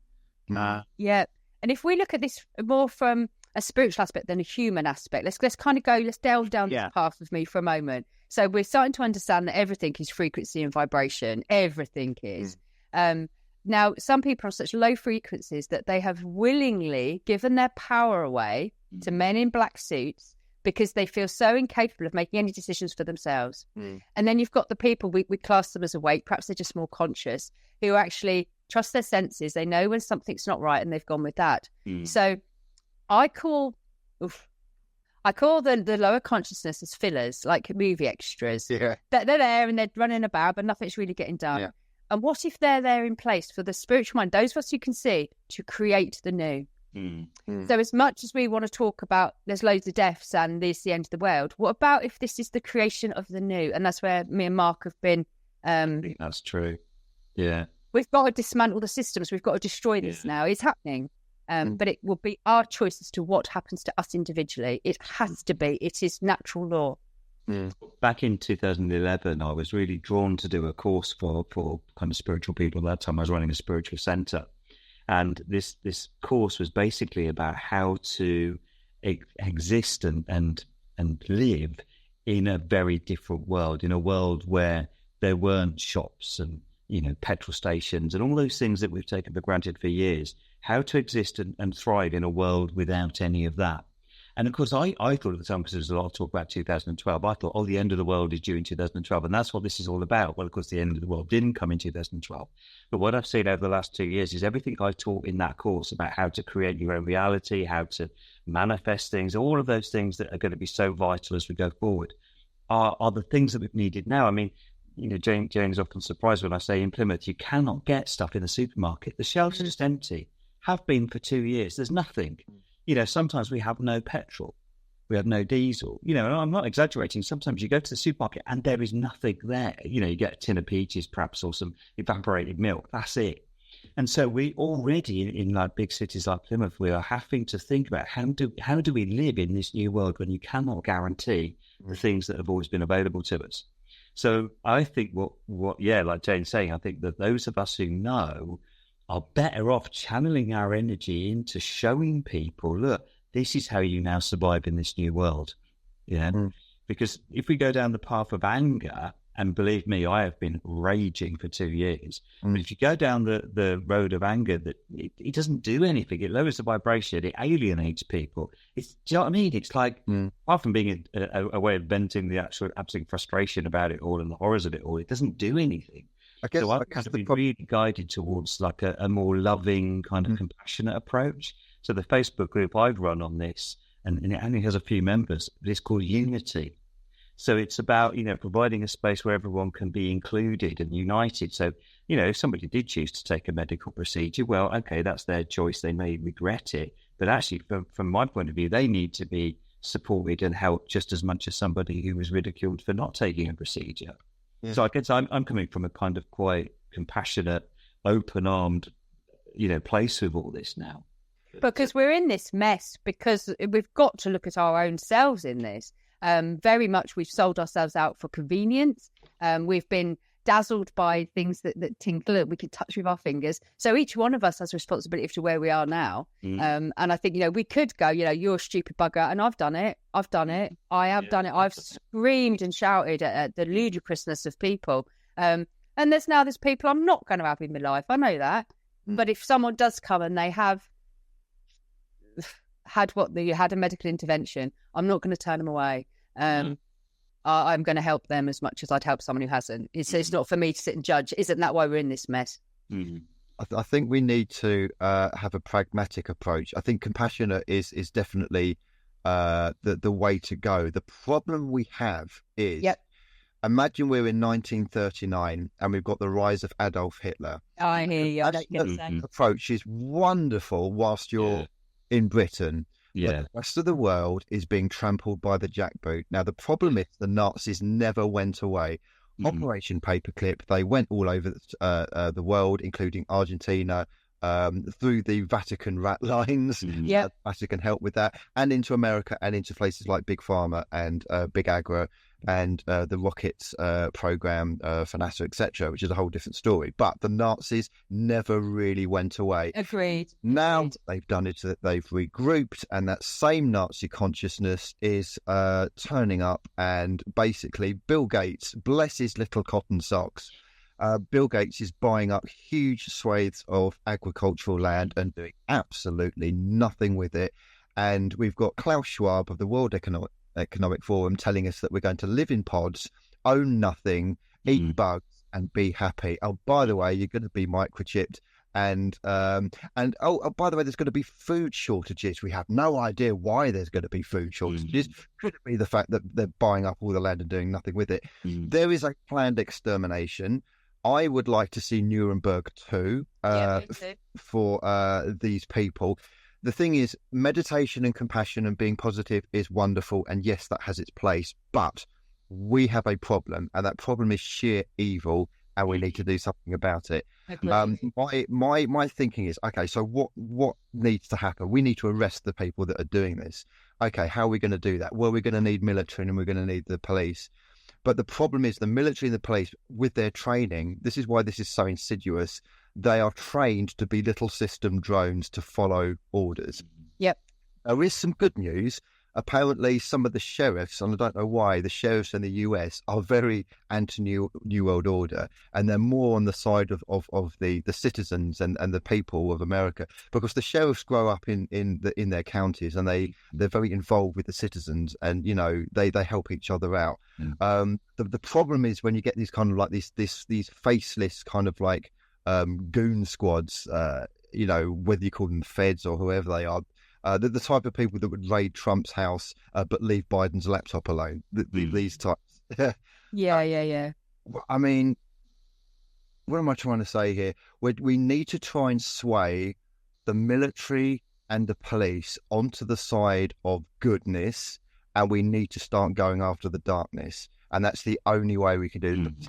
Ignore the darkness. We can meditate, but if we ignore the darkness, all that's going to happen is one day you're going to get a knock on the door and it's off to the gulag. I get you. I'm not saying sitting here we should pray ourselves out of this. I think it's far beyond that. What do we do? We get prepared and we sort our shit out. I think that for me, here's what I want to do. I'm going to get out of this. There's some land. I'm going to plant my own vegetables. I'm going to surround my property with common law. I've looked into that. I've become a peace constable in the last 2 years. There's ways to protect ourselves. But I think it's lovely to think that a load of good people are going to stand up and go and take these people down. They ain't. Yeah, I ain't no evidence of that yet. So all I can think at this point is self-preservation. I know that's harsh. It's a little bit self-preservation, because don't forget, everything you're being shown on this television, it's a movie. It's a movie. It has as much energy as we give to it. And what they want, imagine the Illuminati, they sit there and we all get outraged. This is abominable. And they suck it in like cigarette smoke. And it makes them high and it makes them strong. Yeah. How do you deal with a psychopath and a narcissist? You cut it off. You cut off the supply. Without our supply, they couldn't keep going. There is some good news. Apparently, the people taking up the medical intervention, that is just plummeting now. They've got huge stocks that they don't know what to do with. They're just going to have to dump it because it's only got like a 6-month sell-by date. And people are a lot more against the New World Order. Joe Biden called it the liberal world order. And when Joe Biden did that speech, you've probably seen it, where he's got the red and the black in the background, and he called all Trump supporters and Republicans, he called them terrorists, domestic terrorists. I think he's nailed the coffin, put the nail in his coffin for that one. The only way Biden will get re-elected is if he steals the election again. Again. When Trump lost, I thought, to be honest with you, fucking hell, we're in trouble now. That's what I sat there and thought. But then I've got to go back up to what I know spiritually. There's a reason we were all able to contact the spirit world at this time. Spirit have never let me down. Humans have. I'm going to put my faith in them before I put my trust in any living man. And I just get this good impression that at the end of this carnage, think about it, every mass exodus of souls throughout history, every one of them has been to try and teach the earth something. But we're stupid, we're slow, we're very slow to catch on. This is a frustrating thing. Humans, not everyone, the listeners of this show, I think, will be kind of like quite enlightened and quite awake. Otherwise, yes. But the general sheeple, and it's interesting you use filler people. This is a concept I've come across as well, and NPCs as well, non-player characters. Yes. I think that's absolutely right. There are some people who are just so programmed and just so zombie sheep, you just cannot get through to them. And no matter what you do, they'll just go along with whatever they're told. Support the current thing, My partner and a lot of people, good people, got together in 2021, and they stood on the side of the roads begging people not to get the jib jab on their children. They were shouted at. They had eggs thrown at them. One man tried to punch a woman. They were horrified. How dare we go against? So I'm like, bugger it. I will help anyone who asks, but I'm not devoting my life now to wake up the fillers. Yeah. It's interesting because about 2 months ago, Monica and I were coming back from somewhere. We're driving back into Weymouth, and I think we actually went under the railway bridge that probably runs past your house, the train line. Yeah. Weymouth into Dorchester. Yeah, probably It was me, I would say. Yeah. But there was what we saw as we approached it slowly in the traffic was they were holding a great big banner over the side of the bridge or pinned it up or something, and it was certain medical appliances that we've been encouraged to take, and it said "Stop the lies" in big letters. And there's all these people on the bridge. Now I don't know whether they were the people that actually put the banner there or they were just staring down. But I kind of just waved up at them like that slowly as I went under, and they kind of gave me a thumbs up. So they were kind of acknowledging that I saw their banner. I thought this is interesting that these people are putting it there. So people are starting to get a little bit clued up here and there, pockets of people, you know. So, of course... It'd be nice, wouldn't it? I remember watching... me and Mark, we've always been very interested in the World War II for some reason, even as little kids. And I remember we used to say to each other, God, how could people behave like that? Oh, now we know. Now we know. Now we know. And it's not hard to do, is it? Yeah. It's not hard to get people to do it. I think what's interesting with the mindset type of thing. Now, going back to the monarchy, right? I'm not completely anti-monarchy. I don't want a monarchy. I want a republic, but I'm not bloodthirsty, and I don't want I don't want a violent revolution, and I don't want to kind of chop the heads off monarchists. That's not my thing. Yeah. But when the Queen's funeral happened, there was I watched it purely from a historical point of view. I thought I have to watch this, but I may not agree with everything. I don't want the monarchy, but I will watch it because it's a once in a lifetime thing. It's a historical thing. But because it was absolutely relentless about how wonderful the Queen was and all the, how wonderful the guards look and all the people saying, oh, she was part of my life. I kind of like felt myself being kind of like almost dragged along with it, or I felt that. I felt the pull, the magnetism of, a nation coming together. And then I kind of thought, drew myself back out of that. And I thought, imagine that, but in 1930s Germany. Yes. Imagine how like of a magnetic pull it would be to kind of raise your hand up and do a Heil Hitler. And they loved it. They'd have got high off it, wouldn't they? It was a mindset, and as you say, it was so easy to get swept up in it. And I could have gone watching the monarchy. I could have gone full into, and I had to stop myself. Full into, the Queen was great, and isn't it great having all this history and all this monarchy and stuff? But I had to stop myself and think, hang on a minute, it's not democratic. They're not elected. They rule over everyone else, and they own everything. It's slave master, isn't it? Slave master. Yeah. That's exactly what we're trying to spiritually come out of it. I don't need a master. I'm an independent person, thank you. So, for those that have forgotten, there is footage, black and white footage, should be still out there on the internet. Queen and her mum. The Queen and her mum, Princess Margaret, doing a Heil Hitler. Yes. Because like you said, Andrew, the Nazis didn't go away. They didn't lose the war, in my opinion. They did not lose. We had a German family that actually changed their name during the war, or just spot on. But good old Britannia, eh? God, the Queen. Coburg, or something like that. Yeah. So we're kind of like we're under the hood. If you lift up the bonnet of society, there's a few kind of German-made devices there, as it were. Whether it originates in Germany, this whole idea of what they become, maybe it originates in Austria. I think we could look to China, perhaps. Yeah. I think China's a major contender here as well. They want a Chinese system rolled out in the country, don't they? But I'm exempt. I choose to go and live as a woman, a free woman of the land. And I would rather die than live under what's coming. Yeah. That's not, I'd rather get shot. Me too. That's not an issue for me. That's not a choice. What of spirits? I mean, obviously you mentioned this spirit that came into your living room, glowing white lady, and said they're not speaking of God or something. What else? Have they said anything else about what's coming to you? They've shown me the end result. I don't know if you've heard of things called med beds that are ready available to the elites. We don't get them, of course. There's food, there's children playing. We're going back to basics for those who want to join it, but not many people will. Who the hell wants to go back and tend to their own crops? We sold out years ago for convenience. So there will be a few of us, be that hundreds of thousands or a few of us, that will choose that way of life. It will be a choice. It has to be a choice. That's spiritual law. There has to be free will. Seeing too. That's what when I was talking about that course earlier. It was like, how can we manifest things? How can we live in a world where we can't depend on supplies in the way that we have done? So I too kind of have that vision of world being very, very basic, very simple, much fewer people. And to be honest, it doesn't look that bad. Do you know what I mean? No, it don't. I think that the terrifying bit is the bit between now and then. That's the bit that's awful. Yeah, this has made me actually incredibly depressed recently because it's a case of this all used to be somewhere over the rainbow conspiracy theory.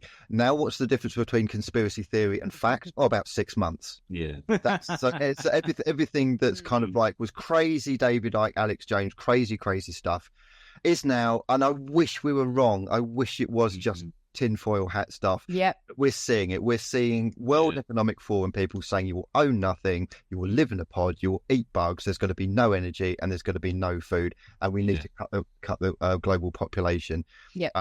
How can we manifest the arrest of these psychopaths? That's what I want to say. Do you know what? I'd love a load of like SWAT people or kind of white hat black SWAT people dressed in black, machine guns, everything. Just go and raid all of Klaus Schwab, Bill Gates, Anthony Fauci, all of these psychopaths, arrest them, and through a proper trial, put them on trial in a world court, Nuremberg 2, and absolutely, if they are found guilty, the maximum possible thing. Trouble is, it's got to be dismantled. It's got to be destroyed before we can even get to that point. Or they're going to put these blokes in the courts, which are going to find them innocent. And it's lovely, but everything's got to be destroyed before we can rebuild anything like that. And if you go spiritually, Andrew, what's your soul here for at this time then? To get depressed? What's it here for? This is it. I thought, do you know what? I thought my soul was here to try and make a difference, but then I got to the point of, well, maybe it is all just lost. I said to Spirit, because I started suffering panic attacks. I went so far down the rabbit hole and it all kicked off. I ended up in hospital. Anyway, I come out, I knew I had to sort of put a lid on it a bit. And I said to Spirit one night, I said, I can't change the world. Stop showing me this stuff. I can't do nothing with it. They said, Jayne, you ain't got to change the world. Just change a few people's lives around you. Let the ripple effect go out. That's all I can do. I accept that. And I can make sure me and my family are safe. That's all I can do at this point. Same here. I mean, it's gone a bit, like we probably don't know, but you can imagine like in the 50s, if someone was gay and they had to kind of do a knowing look and hopes the other person picked up on that knowing look. You've heard stories about that. And that's how I'm finding it is now. So, my clients are kind of almost dropping a little something in the water to see if they can tell me that they've not had any interventions. They're curious because it's so terrifying, isn't it, to actually come out as being someone who sees through all this. And what I'm finding is I'm getting more and more of those clients, people who've been, injured through medical intervention, people who are thinking differently. And I think all I can do, I can't even say his name, Klaus, whatever. Klaus Schwab. I can't do it. But what I can do is help these people who are beginning to wake up, who are beginning to see something different, who are regretting decisions. I can support them. And I guess that's me about adding my energy to the love and the light energy, which I hope then will dismantle the likes of the Nazi types who are doing this stuff. So I think you've got to add your power to the light and hope that kind of, dispels the shadow. 100%. Maybe I'm being optimistic. Maybe I'm being naive. I think you've got to have some kind of optimism. Otherwise, you really go. I've just been to the darkness point of what's the point of actually being here, kind of thing. Oh, I've been there the last 2 years. Last 2 years, me and Mark, terrible, aren't we? We ain't sat here thinking, oh, love and light, trust me. We ain't. I'd love nothing more to see these men shot, executed. They're traitors.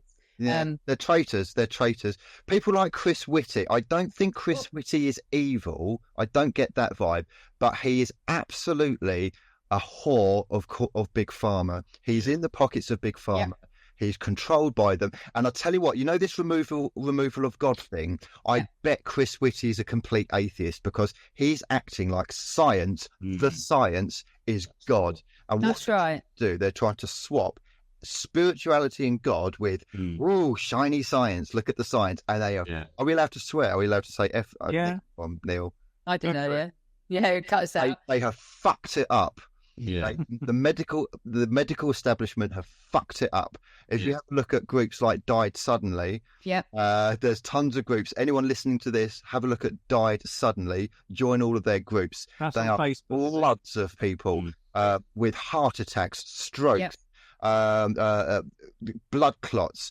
We got athletes. We got fit athletes dropping dead left, right, and centre. All over the place. Neil, there's somebody, a mutual acquaintance of ours that you know, 4 members of her family got triple jibbity-jibbed and now they're dead through heart attacks and strokes. This is genocide. And now it's come to light, there's a drug called remdesivir in America, and there's actually lawsuits going on where thousands of people are approaching these 2 attorneys in California saying that remdesivir, first of all, it shouldn't be used to treat COVID, even though the WHO have admitted it shouldn't be used. But what's happening? The medical establishment in America are using remdesivir to treat COVID. What does it do? Well, it shouldn't be used for respiratory diseases, apparently. And what they're doing as well is not only is it kind of like causing breathing problems for people, making the condition worse, they're also at the same time saying, oh, well, their lungs are filling up with fluid, so we can't give them food or water. So they're also starving them and dehydrating them. And there are family members saying, XYZ, my mum, my dad, my uncle, blah, blah, blah, went into hospital with, a bad COVID, but wasn't life-threatening. And basically they died. And a lot of it comes down to remdesivir. And I tell you what they're doing. They're asking people if they're jabbed when they come in, and if they're not jabbed, then they immediately go onto remdesivir. So it's almost a certain death. And what do they say? Oh, well, unjabbed people that are the most likely people to die from COVID. They're not dying from COVID. They're dying from the statistics. Yeah, absolutely. A bit like in that first lockdown, the Midazolam murders. Yes. And not a murmur from the good old general public, but they're going to shout and scream for this old lady who died at the weekend. Yeah. Done with it. Done with it. Clap at 80. Yeah, wasn't she lovely? Wasn't she lovely riding a horse?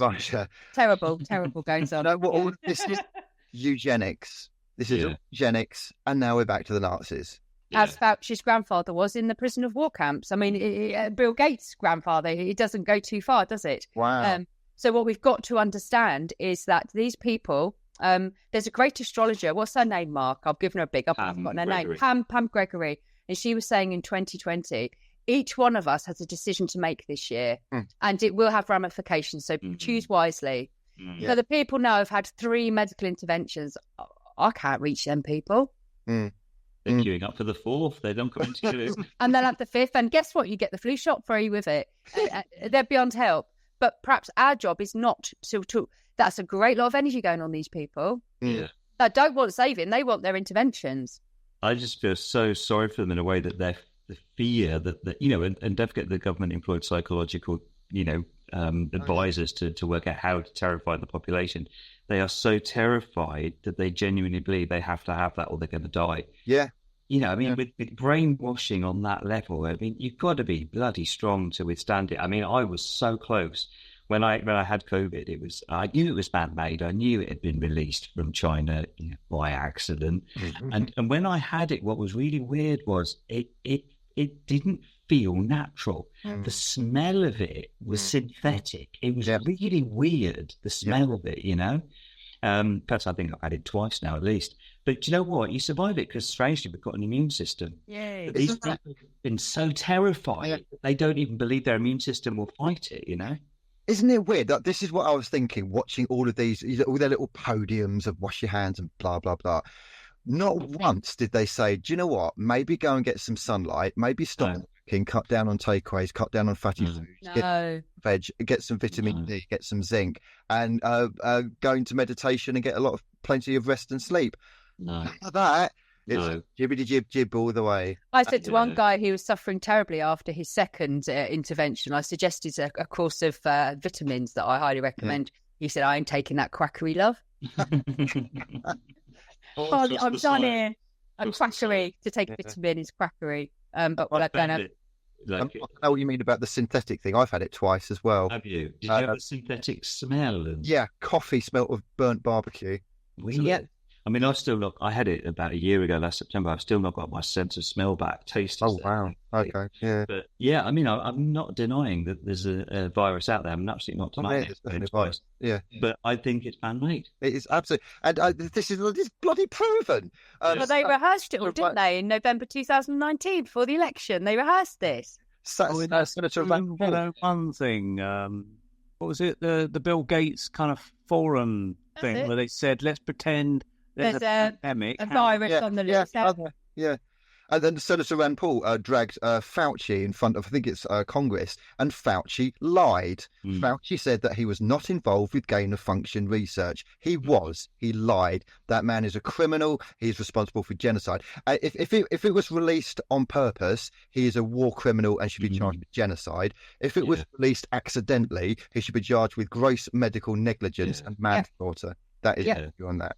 We know, don't we, that Russia and China want to kind of, take over the world. So what a great idea to release this thing, so accidentally see what it does, There's if anyone remembers the 70s series, it was called Survivors, and it was like a... Oh, and they're lost on Desert Island? No, it was a BBC series set in 1970s. When I watched it, it was 75, something like that, 1975. You would have been quite young, so perhaps you do. You're showing your age. Yeah, I'm definitely showing my age. I'm age. And basically what it would start off with, it basically was set against a backdrop where this virus had somehow got out into the world. But the title sequence said it all, because it showed a Chinese Oriental guy with a mask on and, like sort of medical stuff. And he drops this vial of liquid in slow motion in the title sequence, and it splashes to the ground. Then it shows another Chinese guy getting on a plane from China, flying to Europe, and it's basically saying this is how this whatever germ has got out from China into the world by people flying about and stuff, And this thing is exactly repeat. Now, in Survivors, more and more people were dying in the TV series, so there's only small pockets of humanity, and they're literally like a few people in every village would club together and say, right, okay, let's pick up the food from the supermarket, but only take tin stuff, and they'd have to make up their own laws as they went along. And one episode featured a guy that was accused of rape, and they hung him, and it turned out to be someone else or something. It's the problems they kind of tackled along the way. It's probably on DVD, and you can perhaps watch it on YouTube, but it's worth watching for anybody interested in that kind of thing. And the other thing is that, Andy, we spoke about this a couple of years ago when we first started seeing signs of this illness appear on the streets of China, and we were a bit baffled from it, because you'd see video footage of these people suddenly running down the street and they're dropping dead in the street. And this is a mysterious illness coming from China. Everybody, watch out! It's coming your way. And with the reporter in a full hazmat and the cameraman in shorts. But the thing is, you're thinking, how does the cameraman know that person's going to drop dead? Bang. And if you're so ill with COVID, you won't be running down the streets. Well, with what really made me question the whole thing right from the very start, on BBC News, I don't generally tend to watch BBC News because it's mostly communist crap in my opinion. I remember seeing footage from China of somebody recording on their mobile, driving down, and there was basically bodies on the streets covered up. Bodies. And it wasn't just one or two, it was just bodies. And at that time I was thinking, oh shite, okay. So when it eventually went over to Europe, which I knew it would do, I was just thinking, oh great, fantastic. When it did do, okay, there were some people that hospitalized, and there were some people that were, got it really badly, and some people even died. But there was nobody in the streets who just suddenly collapsed and died. No. None. Not one. No. What was that with that? Quite hard to die from it when you look at the survival rate of, 96%. Yes, it's really hard to die of it. Never mind drop dead in the street while running for your life. Yeah. I remember watching one early, probably in the April, and they'd highlighted the dead bodies they were covered. And bless them, one of these dead bodies, little fag, and had a sneak. In an ambulance or something. Yes. And you're like, what? This ain't adding up. And the dummies. This is another thing. Dummies. In the hospital, they had all these news reports, and then you zoom in, and it's a mannequin. With Sassiani. And the crisis actors were brought in, and we could research them and fight. I mean, it was for people who still believing in this, goodness me. Which, if I go back spiritually, there has to be an exodus, or we will create this again. Yeah. Within 50 years, it'll all be back to where we are. There has to be an exodus, and that brings me no joy to say it, but I know it's happening. I think it's true.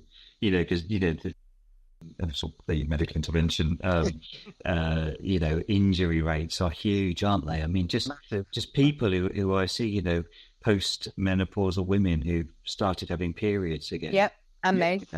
People with gout, people with myocarditis. Yeah. I'm hearing all this all the time, and I just don't give my opinion on it because I think it's inappropriate and it's down to you to discover for yourself. But all of these things, all the time, I've heard of deafness, blindness, the injuries, blood clots, terrible blood clots. I want people listening to this to look up an embalmer called Richard Kirschman. Richard Kirschman, an embalmer for at least 20 years. He deals with about 400 bodies per day. He basically found that it's not really so much blood clots that are going on in jib-jabbed people in terms of why they're dying. How embalming works, apparently, and the process of embalming is to kind of preserve the body for funerals and things like that. They pump out all of the blood in your body, and they use something like formaldehyde or chemicals similar to that to preserve the body. As he was pumping, and this is only jibby-jabbed people, dead jibby-jabbed people, as he was pumping, he was noticing what can be described as, I think he called it anadoid proteins, this biological material that's like an elastic band. It's yellow and it's stretchy and it's pingy, and this is coming out of people's veins, and there's clumps of it. And he's saying it's not the blood clots that are doing it, it's whatever this is that's growing in it. And when they were working on RMNA technology around about 2010, because this is not new technology, folks. 2010, guess who was working on it? Anthony Fauci. Just a coincidence. But they found that more or less all of the animals, when they were doing the tests, were dying.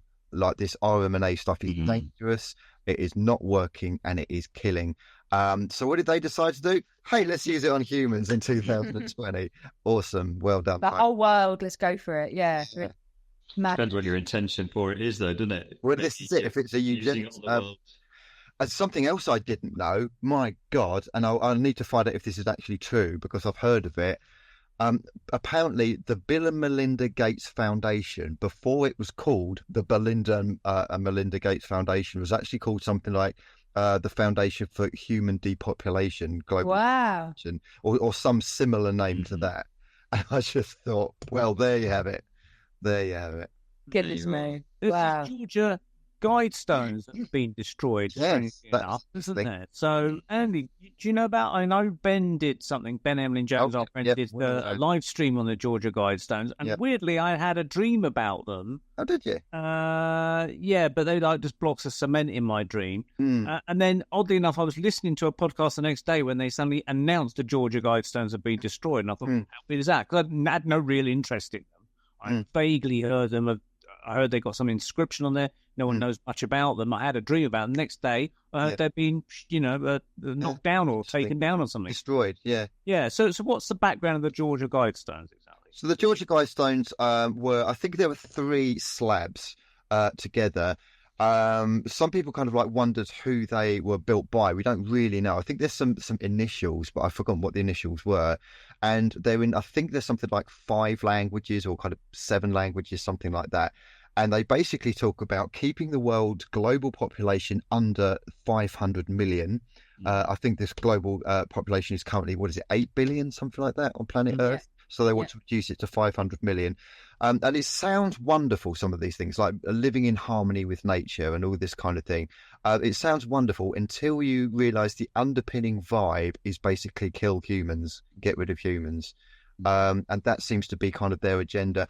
It also seems to be the green agenda as well. Now, I have to make it very clear that I do not want a toxic, polluted planet, and I don't want plastic in the oceans. I don't want turtles with straws in their mouths, and I don't want toxic crap pumping out all over the place. I'm all for decent, green energy, but the green agenda, when you really look at it, beware the watermelons. Watermelons are green on the outside, red, i.e. communist, on the inside. 100%. So when you view some of the green agendas and they talk about wanting a green society and all this kind of thing, and you really get down to it and you ask them, okay, so what's your solution? What do you reckon? Then they start spouting out communist drivel, and it's usually about culling the world's population.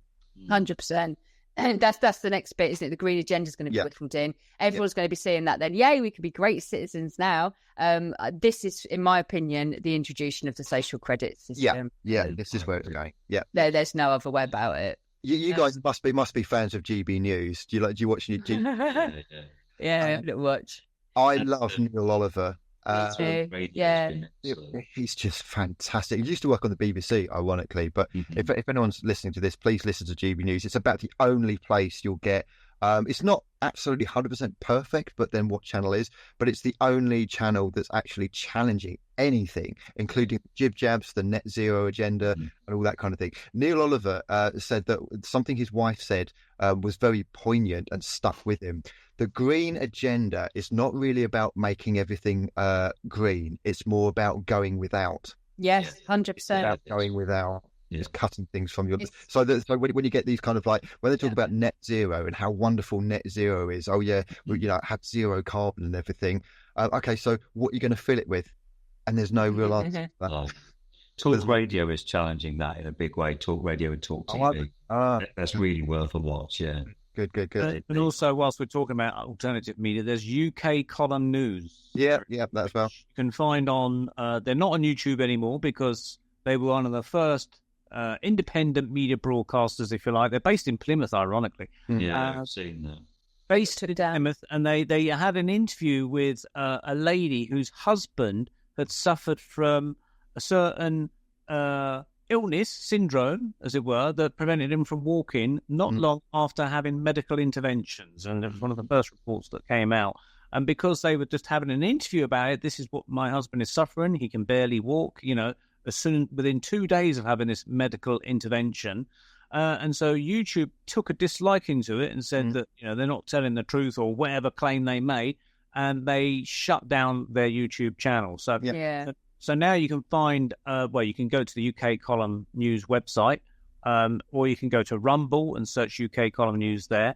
And they usually do a broadcast around lunchtimes, but you can also catch it up on the internet. But they're Mondays, Wednesdays, and Fridays, I believe, and they have various people there. One of the guys is actually American. There are two Americans that come on.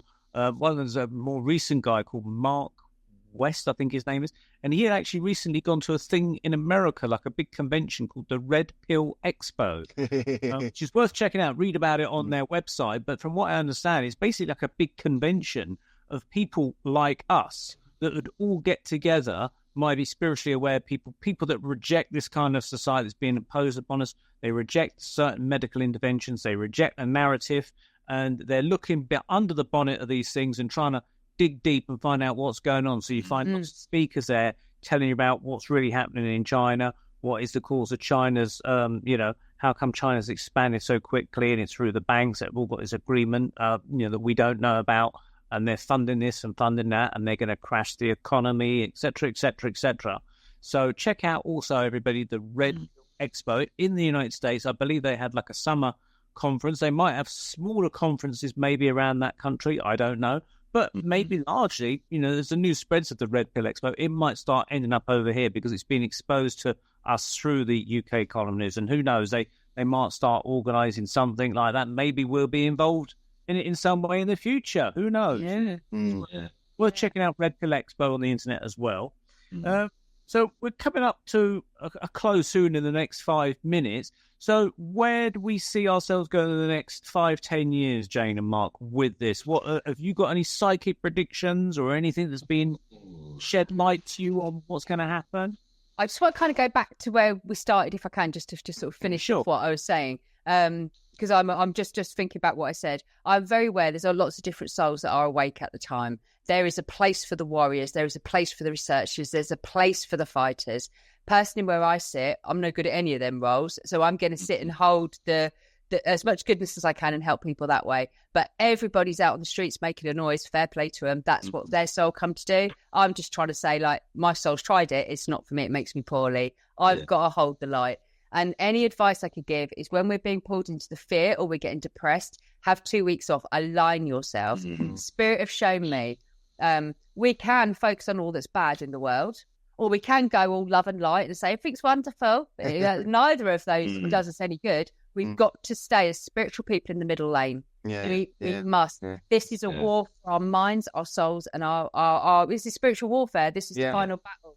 So although go and fight, go shout, I've done my fair share. I know that I work best. I help people best when I'm out of the fear zone and just doing my thing here. I agree. I'll tell you what I do as a kind of almost a therapeutic thing that also helps people. Yeah. My view is I'm a graphic designer and I do Photoshop quite a lot. And I create a lot of memes. Brilliant. And my thing is to undermine the bullshit system with memes. And I try and join as many groups as I can and spread stuff as many as I can. So, for instance, like, the people with the podiums at number 10 giving all their things, I will just change the text for like... Brilliant. Blah, blah, blah, blah, blah. And I just spread those around. I want to... I call it a PSYOP, which is, psychological operation.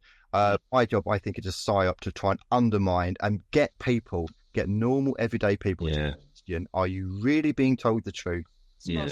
Or if I can spark something that makes people think, well, maybe I'm being manipulated, that has a snowball effect. So that's why I do it. So look, if we, and this has been my point in all of this, is connect to your soul, because your soul will guide you through it and down the path that's right for you. So, Jayne's holding the light, you're doing memes. I guess what I'm doing is really helping people to connect to their own soul so that they can feel for themselves, should they have any interventions. Are they going to be okay? Do they need to take a supplement? I'm helping people to connect to their souls in my work all the time, every day, all day, in my teaching, everything. And that's what I can offer, because it's by being connected to your soul that you'll get through this and you'll be all right in whatever comes next. Yes. You've got to keep connected to your soul. That's what they're trying to sever. That is exactly what they're trying to sever it. And that's what, in my opinion, that does. Yeah. And I want to respect that when I say soul, I don't mean spirit. So I'm not saying connect to your dead granny. I'm talking about your own soul. Essence, because for all we know, granny may have been, queuing up for some treatment. We don't, this is not a time to go to granny for advice on this. We need to go to our own soul, Yeah. Yes, exactly the opposite of transhumanism. Transhumanism wants to remove the soul and put in science. That's what I do. That's what I think my work is about. But be careful. We know by now that where we put our energy is what materializes on the earth plane. We know that to be true. If I sit and think long enough, I can give myself a headache if that's my intention. So as much as we're outraged and angry, there also has to be a period of, we need to bring in... it sounds so corny, but it's true. We almost need to bring in the balance as well. Love for ourselves. Have a night off it sometimes. Yeah, absolutely. Because we could drive ourselves mad with this. Yeah, that's what it's intended for. Yeah. It's interesting having an eye off. I'll repeat this story. I said it last month, but for those that haven't known this story, I think it's worth repeating as you guys are here anyway, because you haven't heard it. Have an eye off. There's a guy that we interviewed about a year and a half ago. Forget his name, Robert, I think. And he told us a very interesting story. He knows a bus driver, very kind of basic, down-to-earth, conventional job, but the guy is actually very, very psychic and mediumistic, So when I've done talks about this bus driver, I call him Reg Farney, because he's out on the buses, and people can identify with that in the UK anyway, if you're a certain age like me, But anyway, this guy, he's having contact with spirit all the time. And one of the things that's happened to him is that he was laying in his bed, going to sleep, and he was woken up by spirits or someone saying, go downstairs. They're being really imperative. You must go downstairs to the living room. And he just said, oh, no, I want to go to sleep. And they said, no, please go downstairs. There's something really important. So the guy reluctantly got out of bed, went downstairs. And as he went downstairs, he noticed his living room door was open and there was a blue light coming from the living room. And he thought, did I forget to draw the curtains? Is there like a street lamp shining into my living room? So he went into the living room, and the source of this blue light was 3 huge, tall, humanoid beings in his living room. 2 were sitting on the sofa. The other one was standing up.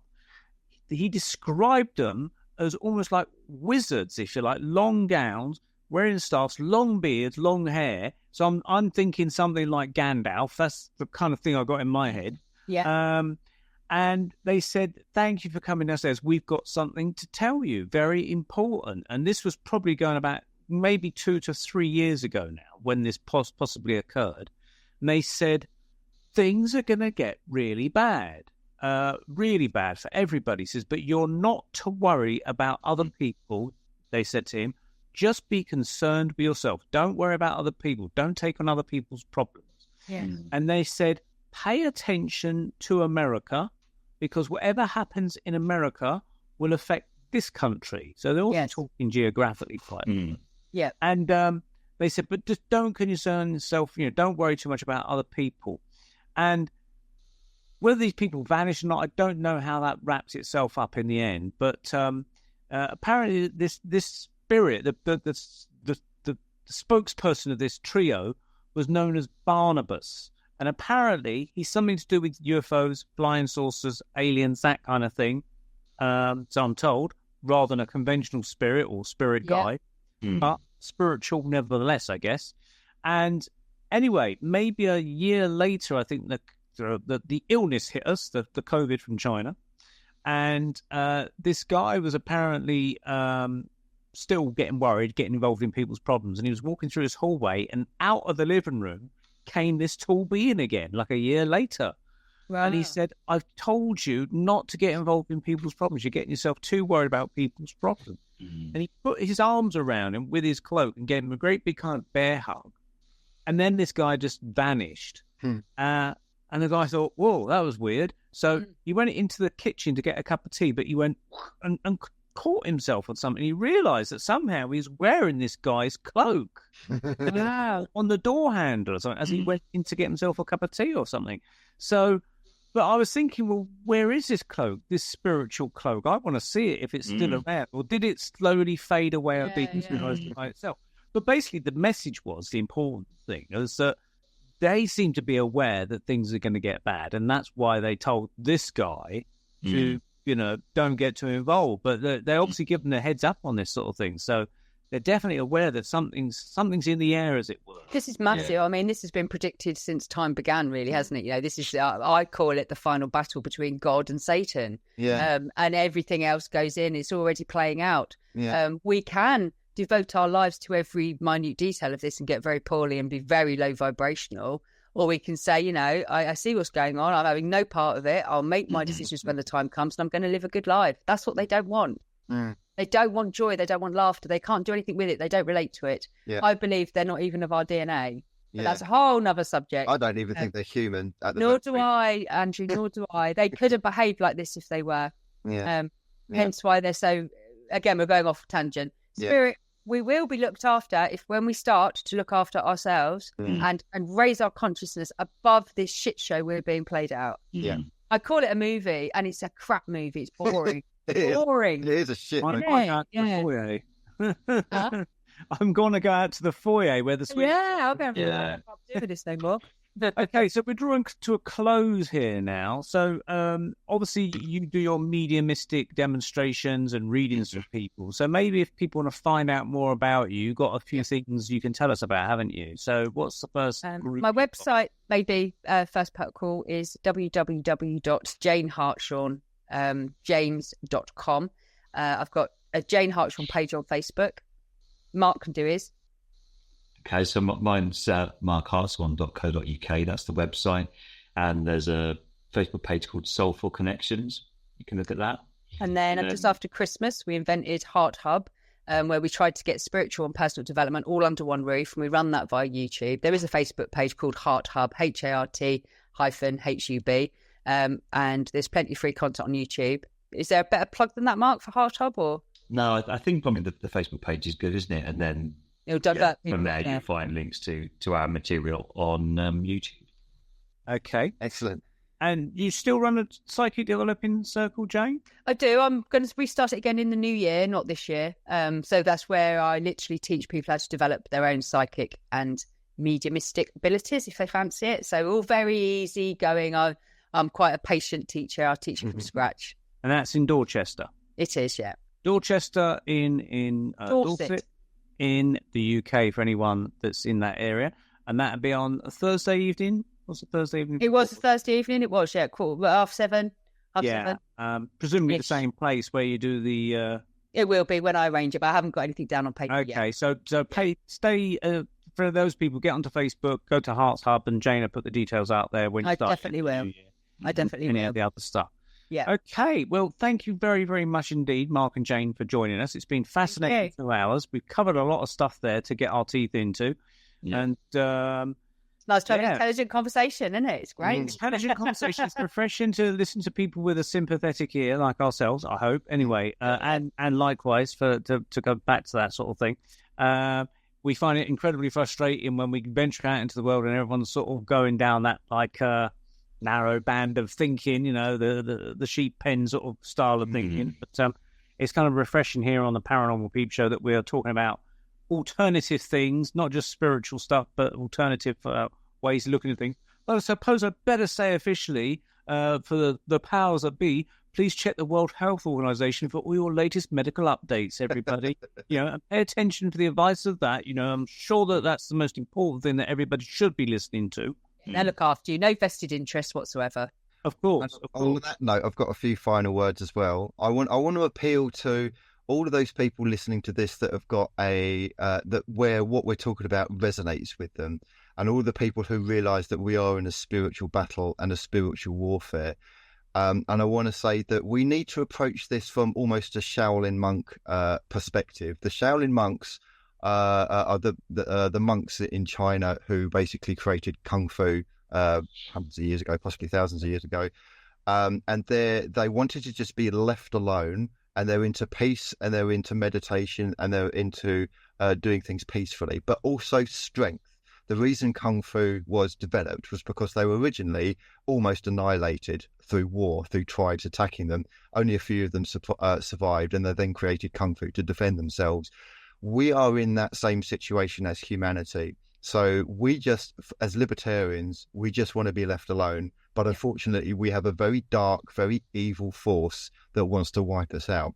So the people that are listening, I want you to see if you can work out for yourself what you can do to undermine the lies that we're being told and how we might be able to take down the darkness in a non-violent and legal way.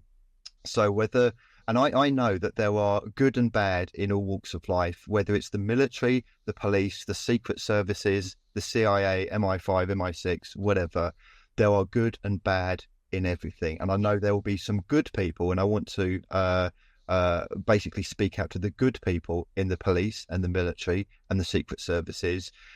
Do you want your children and grandchildren to grow up in an absolute hellhole, a communist, fascist, social credit system hellhole, or do you want people to grow up in freedom and liberty? That's the choice that you've got. If you're listening to this, can you please think of ways, because we can't do that, we're not in those circles, to take down the darkness. There are people who need arresting. There are files that need being brought to court of people that want to kill us. Have a little think, search your soul. I know your mortgage might be on the line. I know your reputation might be on the line, and I know your credibility, etc., might be on the line, but we are really in a do or die situation. Can you please do something about it? And that's all I want to say on that. Okay. Thank you. Wise words indeed. Thanks, Andy. Right, well, thank you very much once again. Catch us next month on the Paranormal Peep Show. Thanks to our guests, Mark and Jayne, once more. Catch us next month on the Paranormal Peep Show on the Paranormal UK Radio Network. And we're on Spreaker, we're on YouTube, we're on Rumble, and many other audio platforms that I can think of, but they're the ones that come to mind. So hopefully you've taken away some bits of information here that might be worth pondering on, as it were, in part 1 and part 2. Thanks very much indeed for listening, and we'll see you next month. Bye-bye now. Take care.